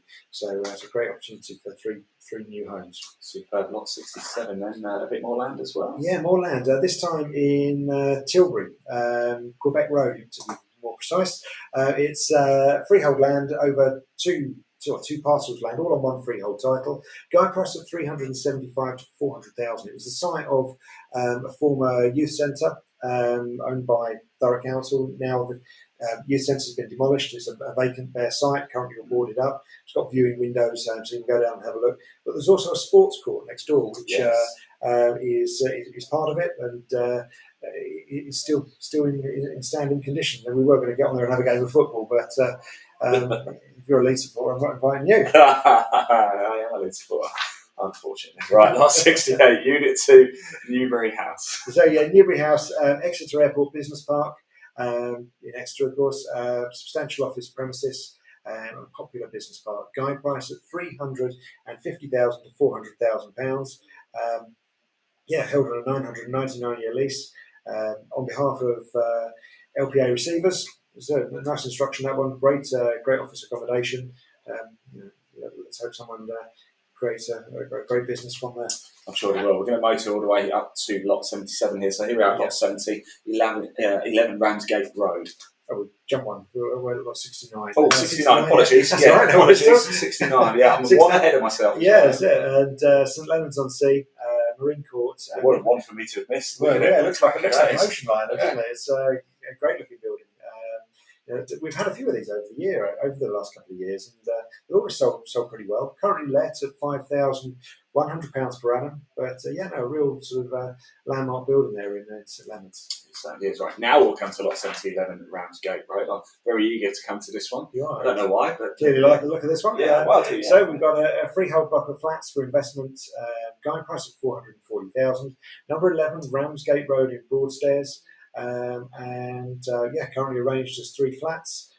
Currently let, as I say, bringing in a touch under £18,500 per annum. So great investment there, and maybe that could be enhanced further in the future. Super. Right, lot 71 then. We've got some land and industrial estate. Yeah, this is another one for Thurrock Council. We had something similar a couple of auctions back for Thurrock Council, which was industrial land next to the Thames. This one, very similar, on an industrial estate just outside of Purfleet in South Ockenden. It's currently got a rental income of £28,800 for a couple of the units, but got guide price here of 1.75 to £2 million. Now that may sound a lot, but when I tell you it's just over 10 acres, or approximately 10 acres, and there's some open land, vacant land there. The last parcel we had that was similar for Thurrock Council sold for 5.4 million. So a nice little record for an online auction outside of London, that one was. So let's see if we can break it this time. It sounds like a bargain, doesn't it? So if you get it anywhere near that. Right, lot 72, then we've got a bit more land. Yeah, freehold land. It's in Austell. Again, it's currently split over two parts. We mentioned earlier there's one was a disused quarry. This is actually a second part to that, so not 72. It's a adjoining parcel of land. All will become clear when you have a look at the website and the plan that's in the auction catalogue and on the websites. A guide price here of £27,500.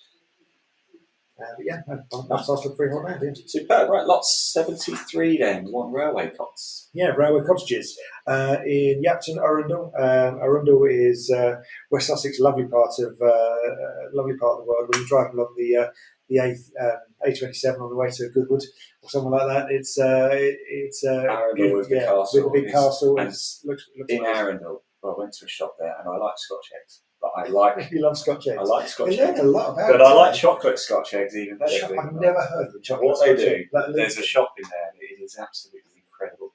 They have this flaky truffle chocolate and inside is a cream egg.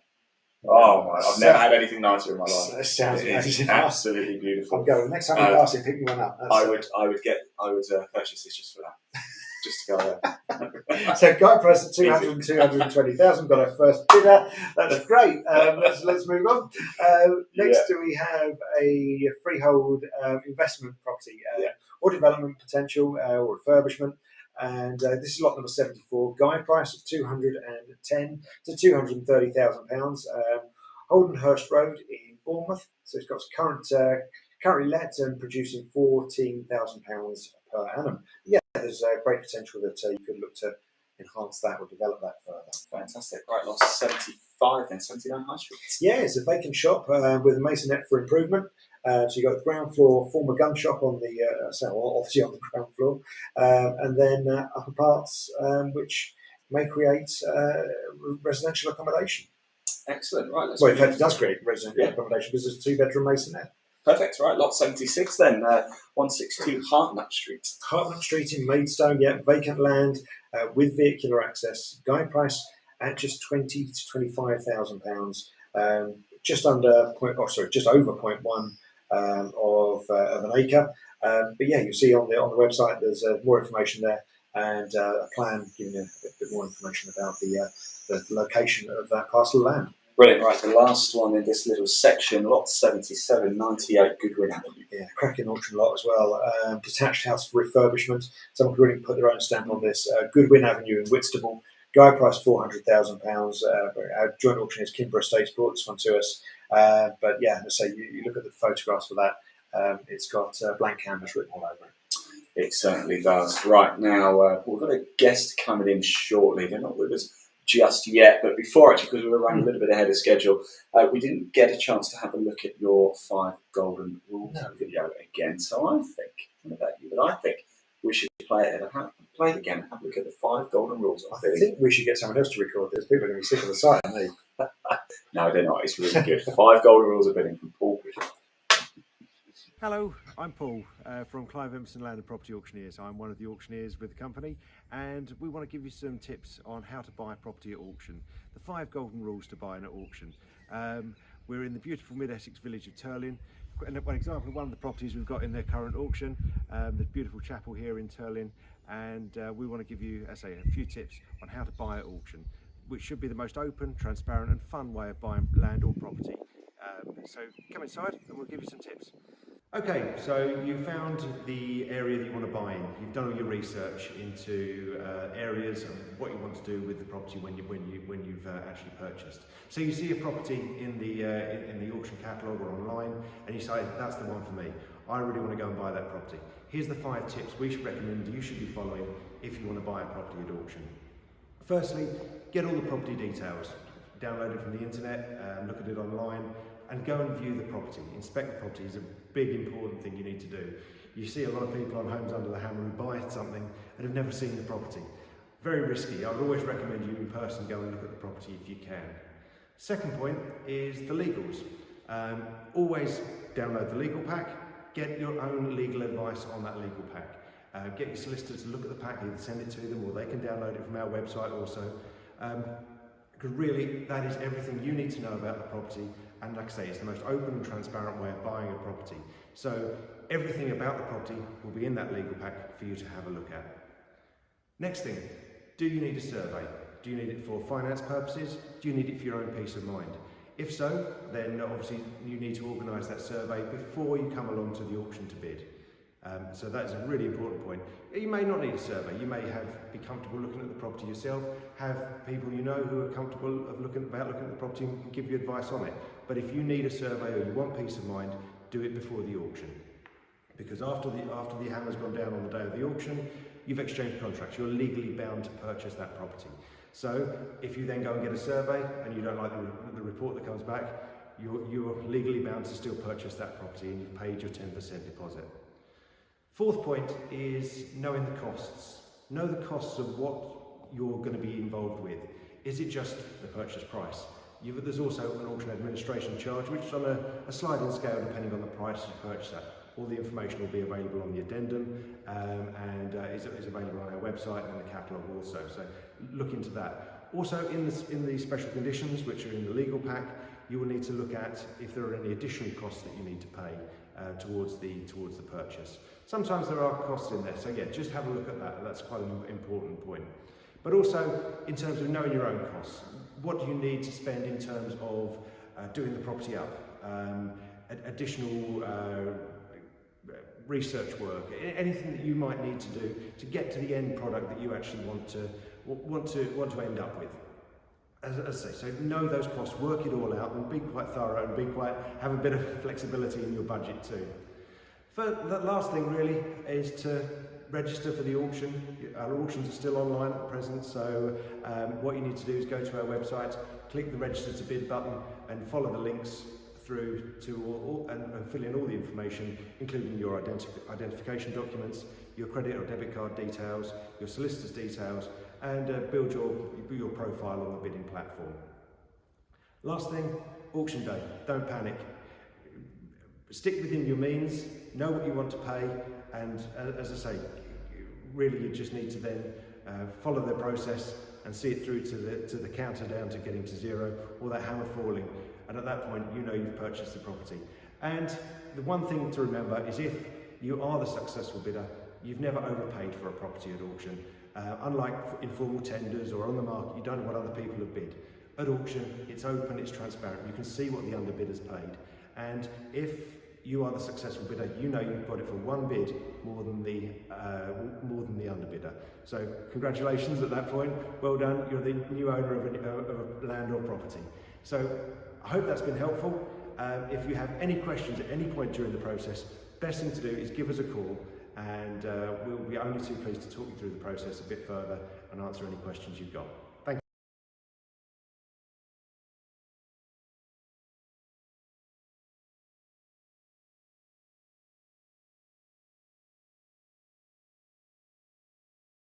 you. We should be back.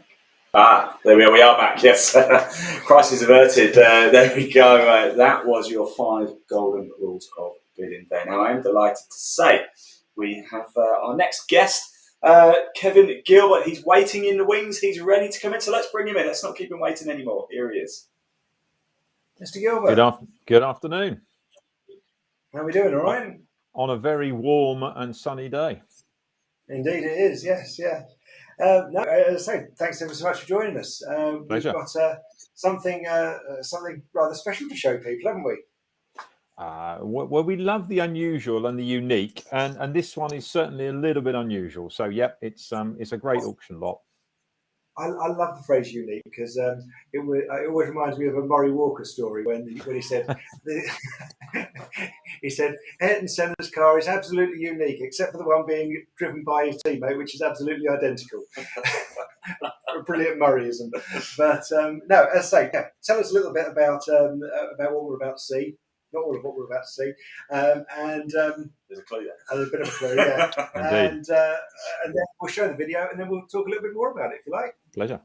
Okay, so this is lot 109 in the current auction. It's the Sunglen Naturist Club, out just on the sort of southwest of Ashford, a few miles outside, and it's about a 3 acre wooded site with some outbuildings that are a little bit down at heel. Is that enough of a whetting the appetite for everyone? It's whet my appetite. I want to see this now. Let's play the video.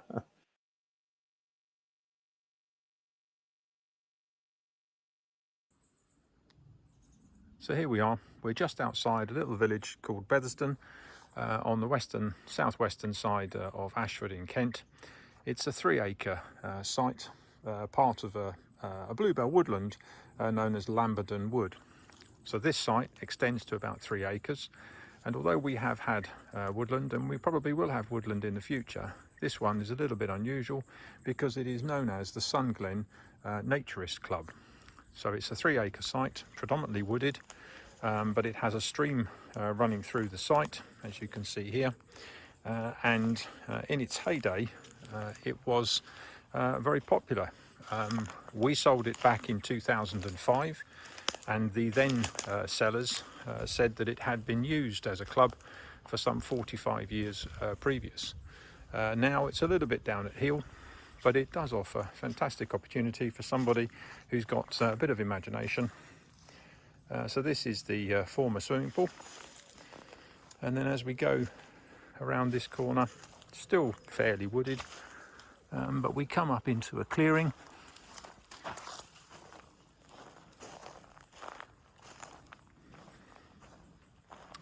and which you can see the clearing in front of us here, and the building which is over on the right hand side, that used to be the old clubhouse. A little bit down at heel today,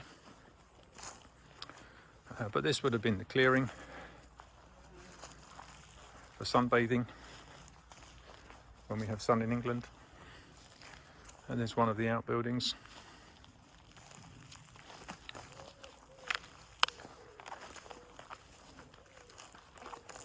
So it's coming up for sale in our 28th of July auction, and it's got a guide price of 90 to 100,000.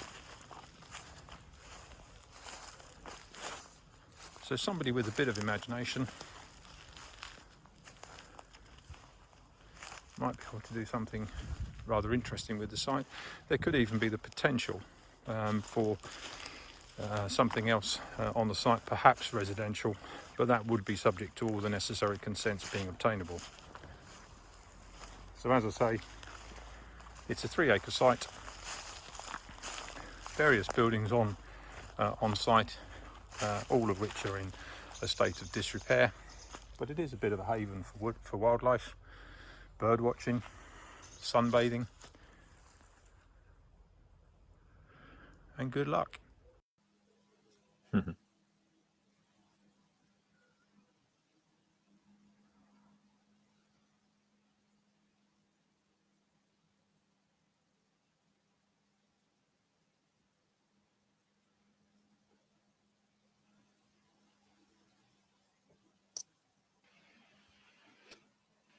Hello. So there you are. You're back. I'm back. So there you have it. Well, as I said in that short clip, we sold it back in 2005 for the then I think the last few remaining members of the actual club, of the Sunglen Club, and at the time they advised that it had been running as a club for some 45 years, but I think it could do with a new lease of life and a new owner to put on their stamp, whatever they're going to do with it. And it's, it is a lovely site, and with the weather like we have today, I mean, it really does come into the world of its own. It's a nice site. Well, it is, and when the sun shines in this country, there's nowhere better to go in the world, is there? Let's be honest. And yes, whilst wearing a hat and sun cream. And your sun cream, yes, very well covered too. Well done, Mr. Cautious. Good, well done. On this one, we've got a guide price of £90,000 to £100,000, which seems reasonable. Yeah, I mean, the owner was very sensible in the price. Obviously, most sellers always are looking for the extra mile, but it's been put in, we think, at a sensible figure, and hopefully it will do well. Already had a few phone calls about the site, and it will be interesting to see what price it sells for and what the eventual site is used for as well. Well, that's it. I mean, I know it's not quite homes under the hammer, but it'd be great to sort of do one of those features where you go back to it in 6 months' time and see what they decided to do. Yeah, and I mean, we see many properties in their unfinished condition, shall we say? But very rarely do we get the opportunity to actually go back and see them once they're done, unless, of course, you're an avid watcher of Homes Under the Hammer, and in which case we're far too busy to do that. So we do see you on there a lot, Kev, let's be honest. we do watch just for you on there. Well, quite right. Yeah, Kevin and I've got a bit of a running joke, I've got to be honest, that when we first opened the office here in Essex 7 years ago, we had a picture of Kevin on the wall. Because he was a big supporter of what we were doing over here, and he'd quite often say, "Paul," he'd be on the phone, "Paul, I've got another one for you to go and see in Southend. I've got another one for you to go and see," and he regularly passed lots and leads over to us. So we always put a little picture on the wall, Kevin. But that mantle slipped a little bit at the moment, Kev. So we need to get that picture out again. Well, apparently, the reason why you took the picture down is that somebody walked into your office in Essex and said, "Oh my word, has Kev died?" So apparently, no, I'm still alive and kicking, and that was the reason why you took the photo down. So yeah, no. No, still alive and kicking. I am still alive and kicking, yeah, and still enjoying the job, which is the main part. That's it, yeah, because it is a brilliant job, let's be honest. It is. Best job in the world. Sometimes it doesn't feel like that, let's be honest, yeah. I think Boris Johnson said that the other day. I think the best job in the world. I think I'd argue with that a little bit. Definitely. But no, I think what we do is brilliant. So, and yeah, obviously we've sort of had a bit of a laugh about what it is and about you. But tell us a bit about the location as well. Because I say, it's quite a cool location. Yeah, I mean, it's rural without being sort of isolated, really. It's literally just on the outskirts of a little village called Bethersden, which lies sort of on the southwest side of Ashford. And you've got the main sort of A28 trunk road, which runs from really Ashford to Tenterden, so that people get their bearings, and it's just off of that road. But then when you get into Ashford, of course, you've got Junction 9, which it leads straight up to, and it's just a few miles outside of Ashford. So for somebody who is looking for, quick access to the motorway, it's reasonably quick. Obviously, it depends on traffic, but Ashford is a growing town these days. There may even be some long-term future for the site to put a residential dwelling on it. But that, as we often say, that would be subject to all the necessary consents being obtainable. Maybe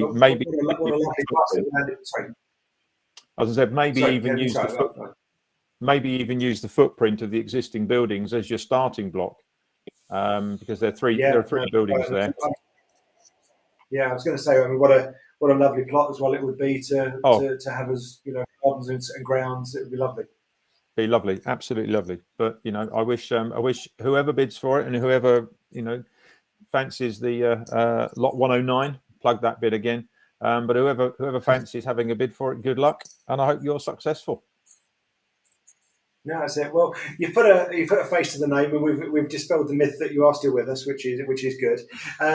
Tell us a bit about yourself, with the company and the office you work at, and how long you've been around. That sounds rude. How long you've been with the company, and the things you've seen over the years. Oh, blimey! These are the bits that people have to see. Well, I started my auctioneering career for a general firm of auctioneers, and we sold absolutely anything and everything, ranging from livestock to farm machinery, contractors' plant, antiques and fine arts, cars and commercials, and I got involved with quite a lot of it. Hay and straw, milk quota, when milk quota was the big thing. And I was there for 14, 15 years. But actually my love really is buildings and architecture. And I was asked to go and join an independent firm of estate agents as their auctioneer. And I was there for 10 years. And then I joined Clive Emson Auctioneers in February 2004 as director, and predominantly looking after properties in East Kent, but Kent in general with my colleagues. That's my sort of that's my history. So, but grew up in the world of auctions because my father was heavily involved in auctions because he was an antique dealer.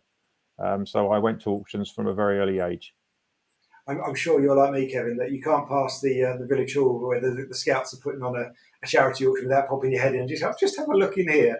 It's often the charity shops, really, to be honest. But my days in the antique world are long gone. But it's always interesting, and architecture as well. I mean, I love architecture, and you've only I always sort of say to people, if you're going to sort of a Victorian town, particularly in Kent, we've got Ramsgate and we've got Margate.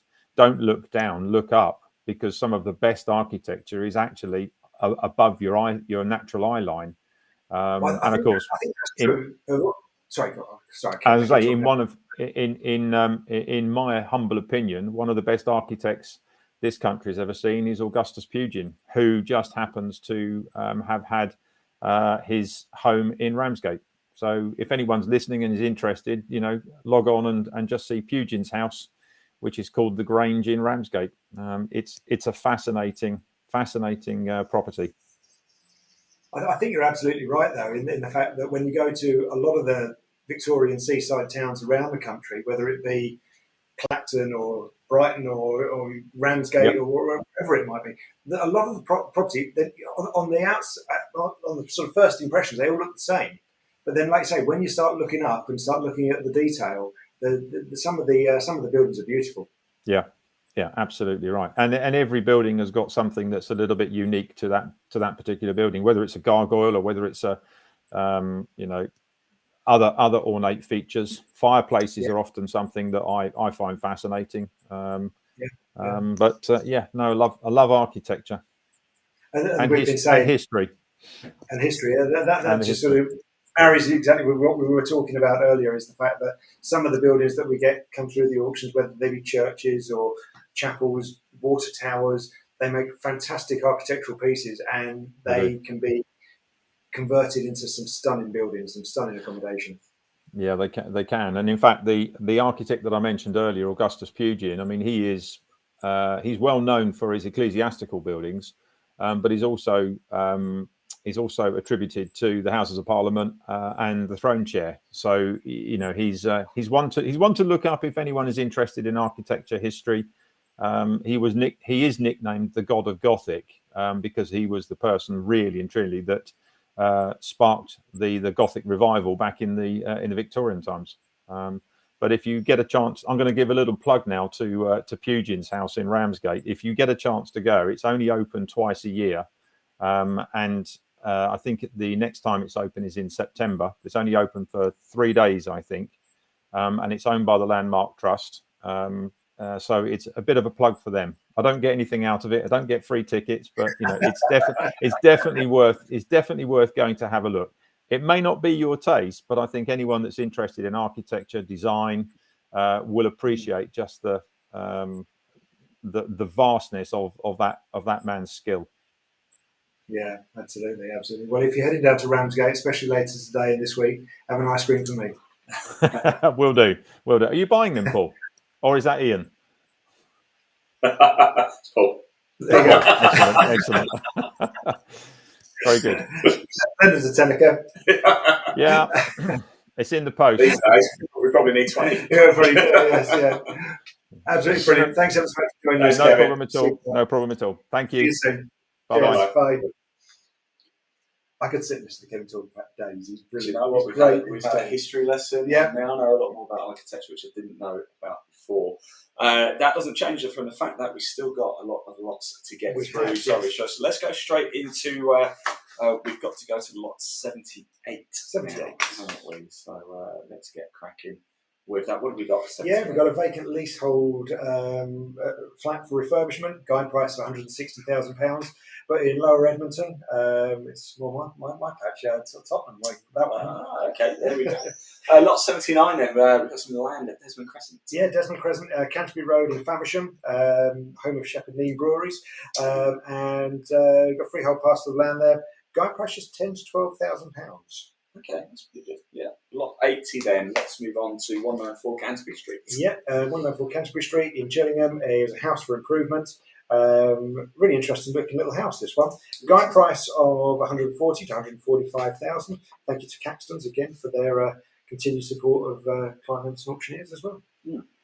Now we're going back to the residence. Is that what we've been here before? We do, Now yes. we've got another flat 3. Yeah, this one we have a one-bedroom flat here for investment. Guide price at 70 to £75,000. John and Kevin have been involved with this one. So again, you saw John last time. We had a great property at the last auction that sold really, really well. Went for over $1 million, and obviously we just seen Kevin as well. And they're currently let at £5,400 per annum. Fantastic. Lot 82. This sounds lovely. Chestnut Villa. Chestnut Villa, yes, yeah. This one is. It was described to me as the perfect auction lot, so let's hope that follows through. With a 3-bedroom house for improvements, red brick cottage, bay window downstairs as well, vacant possession, freehold, guide price £220 to £240. Yeah, it looks like that one will be getting good interest all day long. That's going to get snapped up quickly, isn't it? Right, lot 83 then is another garage. Single lock-up garage in Dartford, guide price of £9 to £10,000. Freehold garage, vacant. Perfect. Right, lot 84 then. We've got some more land. Yeah, more land with planning for 18 homes this time. So guide price of 1.5 to 1.6 million, all the way in Swanley. Again, if you have a look at the website, cliveemson.co.uk, lot number 84, you'll be able to see all the plans and artist impressions as well. Brilliant. Yeah, remember there's a link in the body of this broadcast. Give it a click. You don't have to type it out. It'll take you straight through to the Clive Emson Auctioneers website. Right, lot 85 then. Yeah, freehold ground rents, guide price £12,000 to £15,000, Twyford Avenue in Portsmouth. This one currently bringing in £840 per annum. Ground rent investment there. And Kevin is the one who is an absolute expert. I mean, he loves his detail, and the landlord and tenant act he absolutely loves. So if you've ever got any questions, you're a bit stuck, give Kevin a call. He'll love me telling you that. He's the man. Right, so lot 86 in 17 St Nicholas Street. Yeah, St Nicholas Street in Bristol, previously let at £8,700 per annum. You've got a studio apartment there with a guide price of £115,000 plus. Brilliant. Right, lot 87 then, we've got some more land. Yeah, lot 87 is land to the rear of Selhurst Road, 231F Selhurst Road in London SE25. So not far from the Norwood Station and shopping. But it's 60 to £70,000. Actually, the former garden of the residents there. If you're able to secure access, then that could be a nice little site. It certainly could. Right, we're going to go all the way up to lot 99 here. Yeah, So here we are, lot 88, flat 3, the Lodge. Yeah, flat 3, the Lodge, Salt Drive in Broadstairs, Kent. Again, nice looking building. We've got flat 3 here. Freehold with vacant possession. So you've got a large 2-bedroom flat and freehold as well. Perfect. Lot 89 in 9 to 11 Brisbane Lane. Yes, this time we've got 5 self-contained flats for investments with planning permission for a 6th flat, so you can enhance what you've got there further. So it's in Folkestone. You've got a currently let figure of £36,000 per annum. Guide price at £640,000. More information, more photographs, plans, all that sort of thing on the website. Please do have a look. Yeah, it looks good, doesn't it? So lot 90, as does this one. 25 to 27 Coinage Hall Street. Yeah, in Helston, Cornwall. Wow, that's beautiful. Previously let here, so not currently let, but previously let at £26,000 per annum. You've got a substantial property in the town centre there. Guide price 250 to 275. And talking of pretty, another one coming up, Lot 91 Snakesbury Cottage. Yeah, beautiful looking place, isn't it? Yeah, proper English countryside. This isn't it? Yeah. So do you get the little car there on the left? Is that like a little kid's car? About the equivalent of my racing level, I think we'll call it that. So yeah, I said it. Yes, many will agree. But yeah, Lot 91, so protected statutory tenant again. So we've had a couple of these already. But yeah, beautiful looking property. This. So a bit of information in the details. Please do log on to the website and have a look. So there's more photographs, more plans, and some further information you just need to check out on that one. Fantastic. Let's keep going and show to Lot 92, 18 Albert Street. 18 Albert Street in Ramsgate, Kevin was talking about earlier. So we've got a 4-storey house with sea views down the road there towards the sea. Beautiful on a day like today when you can look out to the blue sea, blue skies, just blue all around. So yeah, we've got a 4-storey property there, vacant possession, freehold property. Guide price 220,000. Superb. Lot 93 then, Land and Garages. Land and Garages, guide price this time of 58,000 to 60,000 pounds. 5 lock-up garages, in fact, and the land in front of, just over a tenth of an acre. Brilliant. More land coming up as well in Lot 94. Yeah, we've got a land with dilapidated buildings as well in Edgar Road, Dover. Guide price of £50,000. Right away. For all purposes, including the use of a motor vehicle, just under a quarter of an acre in total. Nice. Sticking with the land thing, more here at Parksfield. Some great development opportunities around this time, and this is no exception. Guide price of £150,000. We've got land on the west side of Paxfield Lane in Wootton Bridge, right on the Isle of Wight. There's a potential there to create something quite special. I think you've got outline planning, and all the plans, the information on that one will be on the website. Fantastic. Let's move on then to Lot 96, 289 Upper Grosvenor Road. Upper Grosvenor Road, Tunbridge Wells, always a popular location. Yeah, that's right. Yeah. So on behalf of instructions on behalf of the executors for this one, we have a detached house requiring complete refurbishment. Guide price at £300,000 to £310,000. Thanks again to our joint auctioneers there, Wood and Pilcher. Fantastic. We're going to skip 97, we've already done that. Yeah. That was one of our feature lots, but Lot 98 then, and we've got some more garages. Block of 8 garages, yes, plus parking to the front, and potential to perhaps create something more as well. So guide price at £55,000 to £60,000. These garages are in Alexandra Road in Yeovil. Currently let at £5,124. Plus, you've got 2 vacant garages, so there's potential further income there to come. Great. Lot 90, we are going to go up to 100 actually, because then it ends our folder quite nicely here. So let's go to Lot 99, 85 Canterbury Road, ground rents. Yeah, freehold ground rents, as we've discussed, 85 Canterbury Road, currently bringing in £150 per annum. Got a guide price of £6,000 to £6,500. And Lot 100, 91 Newhouse Lane. 91 Newhouse Lane in Northfleet, Gravesend. A freehold statutory investment again. Currently let, bringing in £7,560 per annum. Appointment on behalf of the trustees. Nice looking property again there. Fantastic. Right, we are going to come to the final lot images in a little bit. We're 100 not out so far. I've got 119 in total, actually. We have indeed, yes. Extra one at the end, don't we, which is good. And that's what we'd like to see. Now, I've got a question for you. It's something we need to talk about. Why buy at auction, Paul? Well, as you've seen, there's some great lots that come up at auction. And it's not just your standard houses. Yes, we do get standard houses, properties in great condition. That's been said many times and been proven. With the photographs and videos we've shown.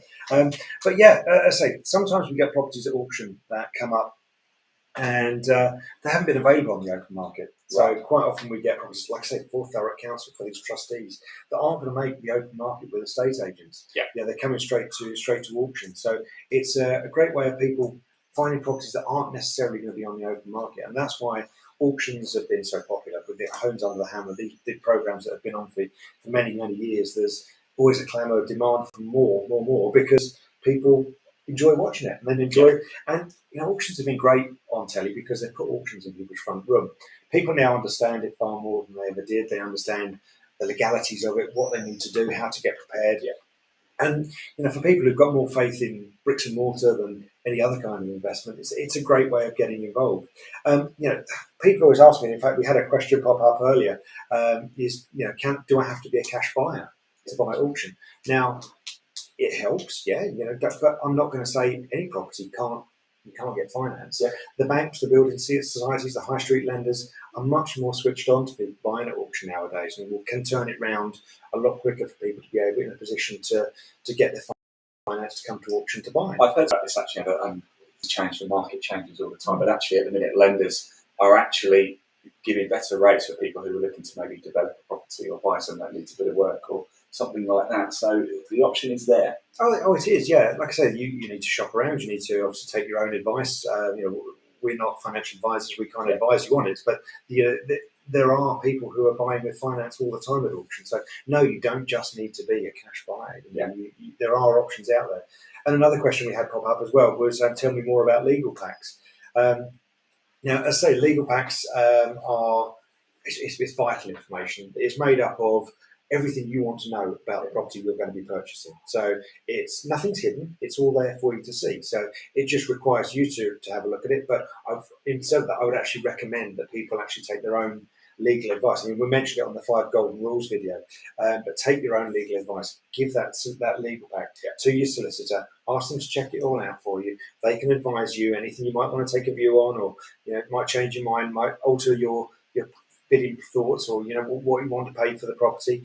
And as I say, you really need to just do your homework. And as long as you do your research, do your homework, you're not going to be caught out at auction, because it's open, it's transparent. It should be the best way and the best experience people ever have of buying a property.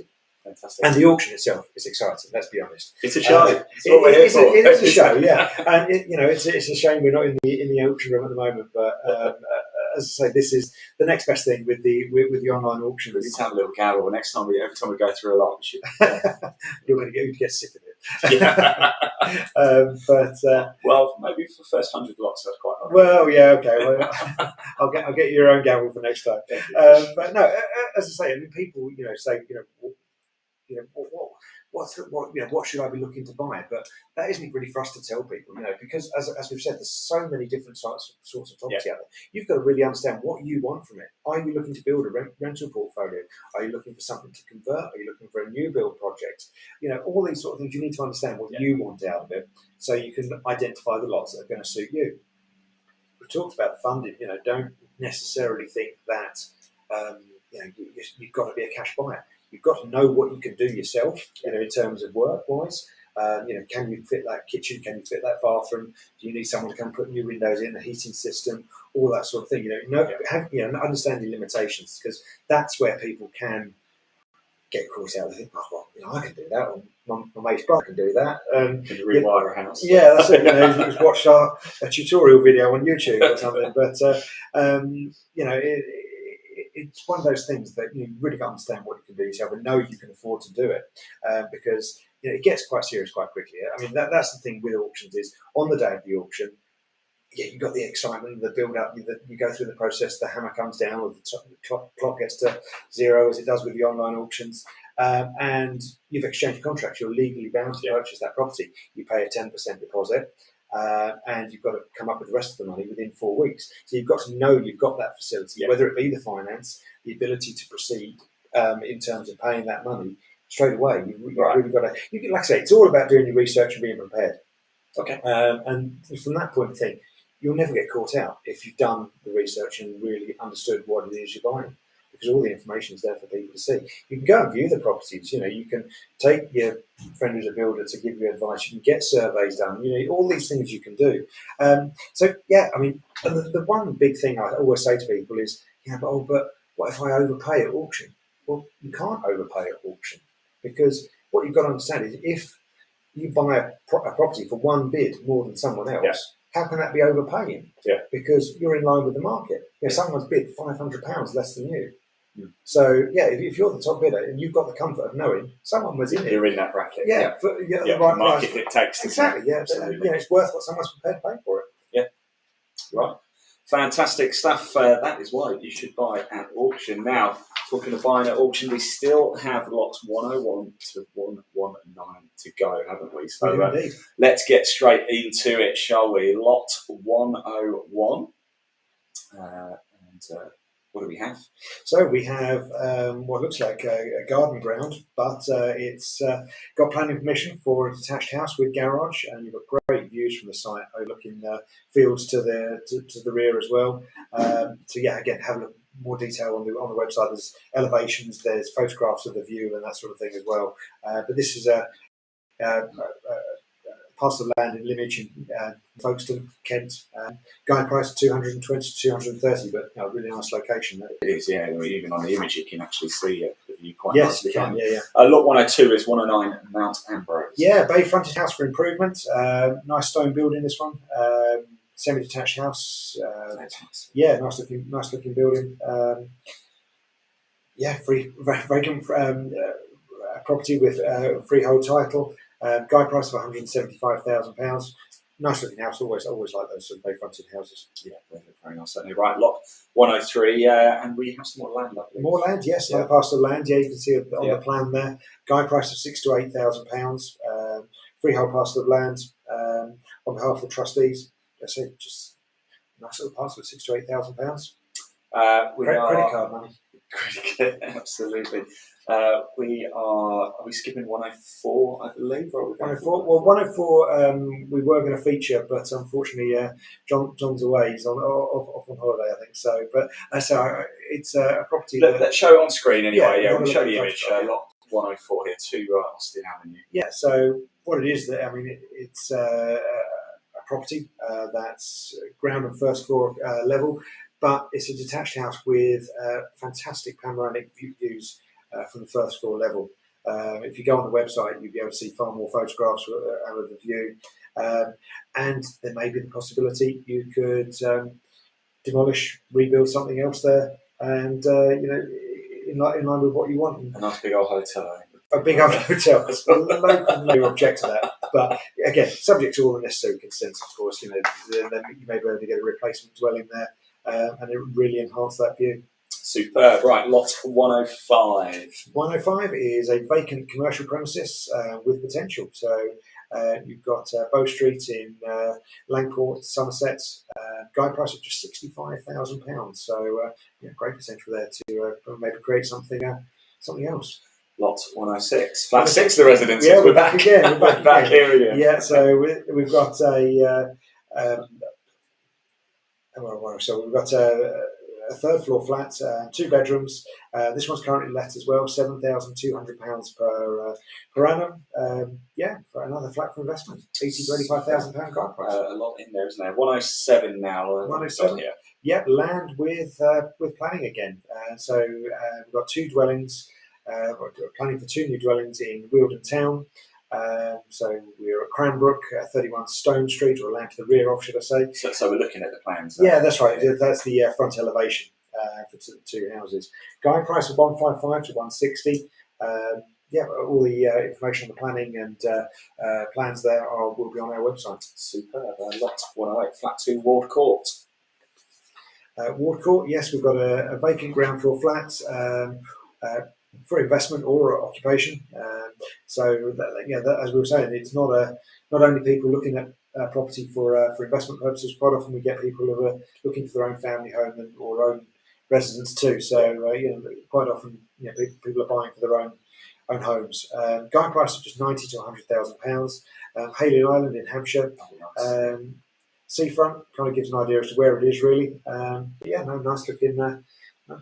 Nice looking little flat inside that one. We're going to jump straight to lot 110 because 109 was our naturist camp. So lot 110 is some more land. Rossway. Freehold site with planning permission, industrial units this time. So there's it seems to be a real clamour for commercial property at the moment, and whether it be town centre, out of town, or like this industrial units. So they're really popular at the moment. So we've got a guide price here at £280,000 to £290,000. Fantastic. Lot 111. We've got some more land. We have more land, yes. Bit of not quite land as we know it though. It's an access road. Right. I use the word "but" quite pensively there. It's a freehold parcel of land which extends all the way along the properties that run along Nayland Road in Colchester, and the access road gives access to people's garages and that sort of thing. But what it may also do is open up access to someone to convert a garden to create another property. So if someone were to buy it, they may be able to then open up part of their garden to create another dwelling. Fantastic. Good stuff. Okay. Right. As we've said before, subject to all the necessary consensus. No, but there's options if you can make it work. That's right. Guys, price of £5,000 to £10,000. It might be someone that just take a punt on that. Yeah. Brilliant. Right, lots 112, and we've got some more land. Yeah, this one's actually been sold prior. So not something that usually comes through at this early stage, but been sold prior to auction, so one that we can't be offering anymore. Okay, so lots. Let's move on from that then. Now, lot 113, 77 Rushley Dale. Rushley Dale in Chelmsford, North Springfield in Chelmsford, a popular area of Chelmsford. In fact, where I grew up. So it's I don't say that. No, not that house. I don't say that adds value to it. The fact that I grew up around there. But that's another note. Well, that's it. Yeah. It's an end terrace house, a 2-bedroom end terrace house, but it's got planning permission to extend the existing dwelling to create 3 bedrooms, extend at the back as well, to make a nice kitchen diner, and an additional property on the side. So you're getting two for the price of one, effectively. Super. Yeah. Right, lot 114, Reef Cottage. Reef Cottage, yeah. Again, Notts Yard in Whitstable. 3-bedroom house, where town centre location with parking. Guide price at £380,000. It's a nice looking property. Yeah, it is, isn't it? Yeah.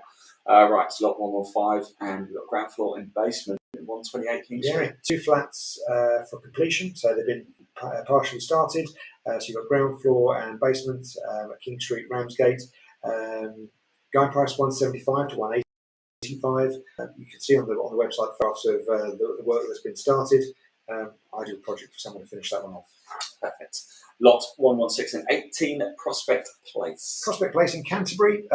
So we've got instructions from the executors on this one. So you've got a freehold city property, arranged as 2 flats plus garage and further potential perhaps.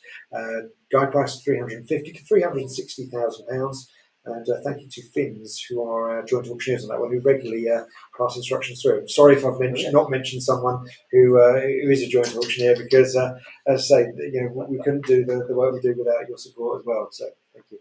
Now this is interesting. Lot 117. I assume this is a Park Dean resort, of course, is. a well-known holiday company, of course. We've sold a few of these over the last couple of years, and it's a 2-bedroom chalet. It's got a 50-year lease expiring in 2065, so there is a good few holidays yet. Guide price at £17,500 plus. So yeah, 2-bedroom chalet. They've been really popular. In fact, the first one we got was during the start of the pandemic, and when we got instructions on it, the phone went crazy because everybody thought, well, it's somewhere we can go outdoors and still holiday in this country. So they became really, really popular. Yeah, I think that will be popular as well. Right, lot 118, garages 3, 4, 5 and 6. Yes, indeed. To the rear of Elson Road in Elson Gosport, with 4 dilapidated garages. So need a bit of work doing. Guide price of £30,000. Perfect. And our final lot, 119. 119. 44A Gainsford Road in Southampton. So a late one that came in there. It's a 2-bedroom flat for improvement. Guide price of just £70,000. It looks a great lot to finish the auction with. It certainly does. Well, we've gone through them all. Can you believe that? I know, it's been a roller coaster ride, hasn't it? It's been a roller coaster. It's been emotional. That is every single lot, all 190. Well, actually 118. 118 was sold right, yeah. And then before, I've had a really good time. As we said before, if you are interested in finding out any more of any of the lots that you've seen today, or you want to access the legal packs, you want to speak to these guys over here, then please do. There's a link in the body of this broadcast that'll take you straight through to the Clive Emson website. Give it a click. Or give us a call on 0345 8500 please do give us a call. We're a friendly bunch. We're only too pleased to talk to you about any of the lots we've got coming up, or if you're looking to sell a property or a parcel of land or a garage, we could sell you in. Or a water tower, yes, or a fort, or a fort, or a naturist camp. We'll move on. Please do get in touch. We'd like to hear from you. We'd like to hear your reaction to the show today. We'd like to speak to you about any lots you want to place with us in future. But in the short term, if there's anything you want to know about any of the lots we've covered today or coming up in future, please do give us a call. We'll be only too pleased to talk you through it. And this auction ends the 28th of July. That's right, yeah. So the auction date finishes the 28th of July. They go live, lot one. Lot one will finish at 11 o'clock on the 28th. Bidding will open 2 days prior to that on the 26th, Tuesday the 26th of July. So you'll be able to bid on all the lots from then. And then they'll start to end on the 28th, which is the Thursday, from 11 o'clock with lot one. Lot number 2 finishes at 3 minutes past 11. And then keep going and going and going until we get through to lot 119. Superb. Right, I don't know about you, but I'm going to take Kevin's advice. I'm off to Ramsgate and I'm going to go sunbathe. What about you, Paul? You going to come join me? I'll go and get an ice cream. Right, thanks for watching, everybody. Take care. Thanks again. We'll see you next time. Bye.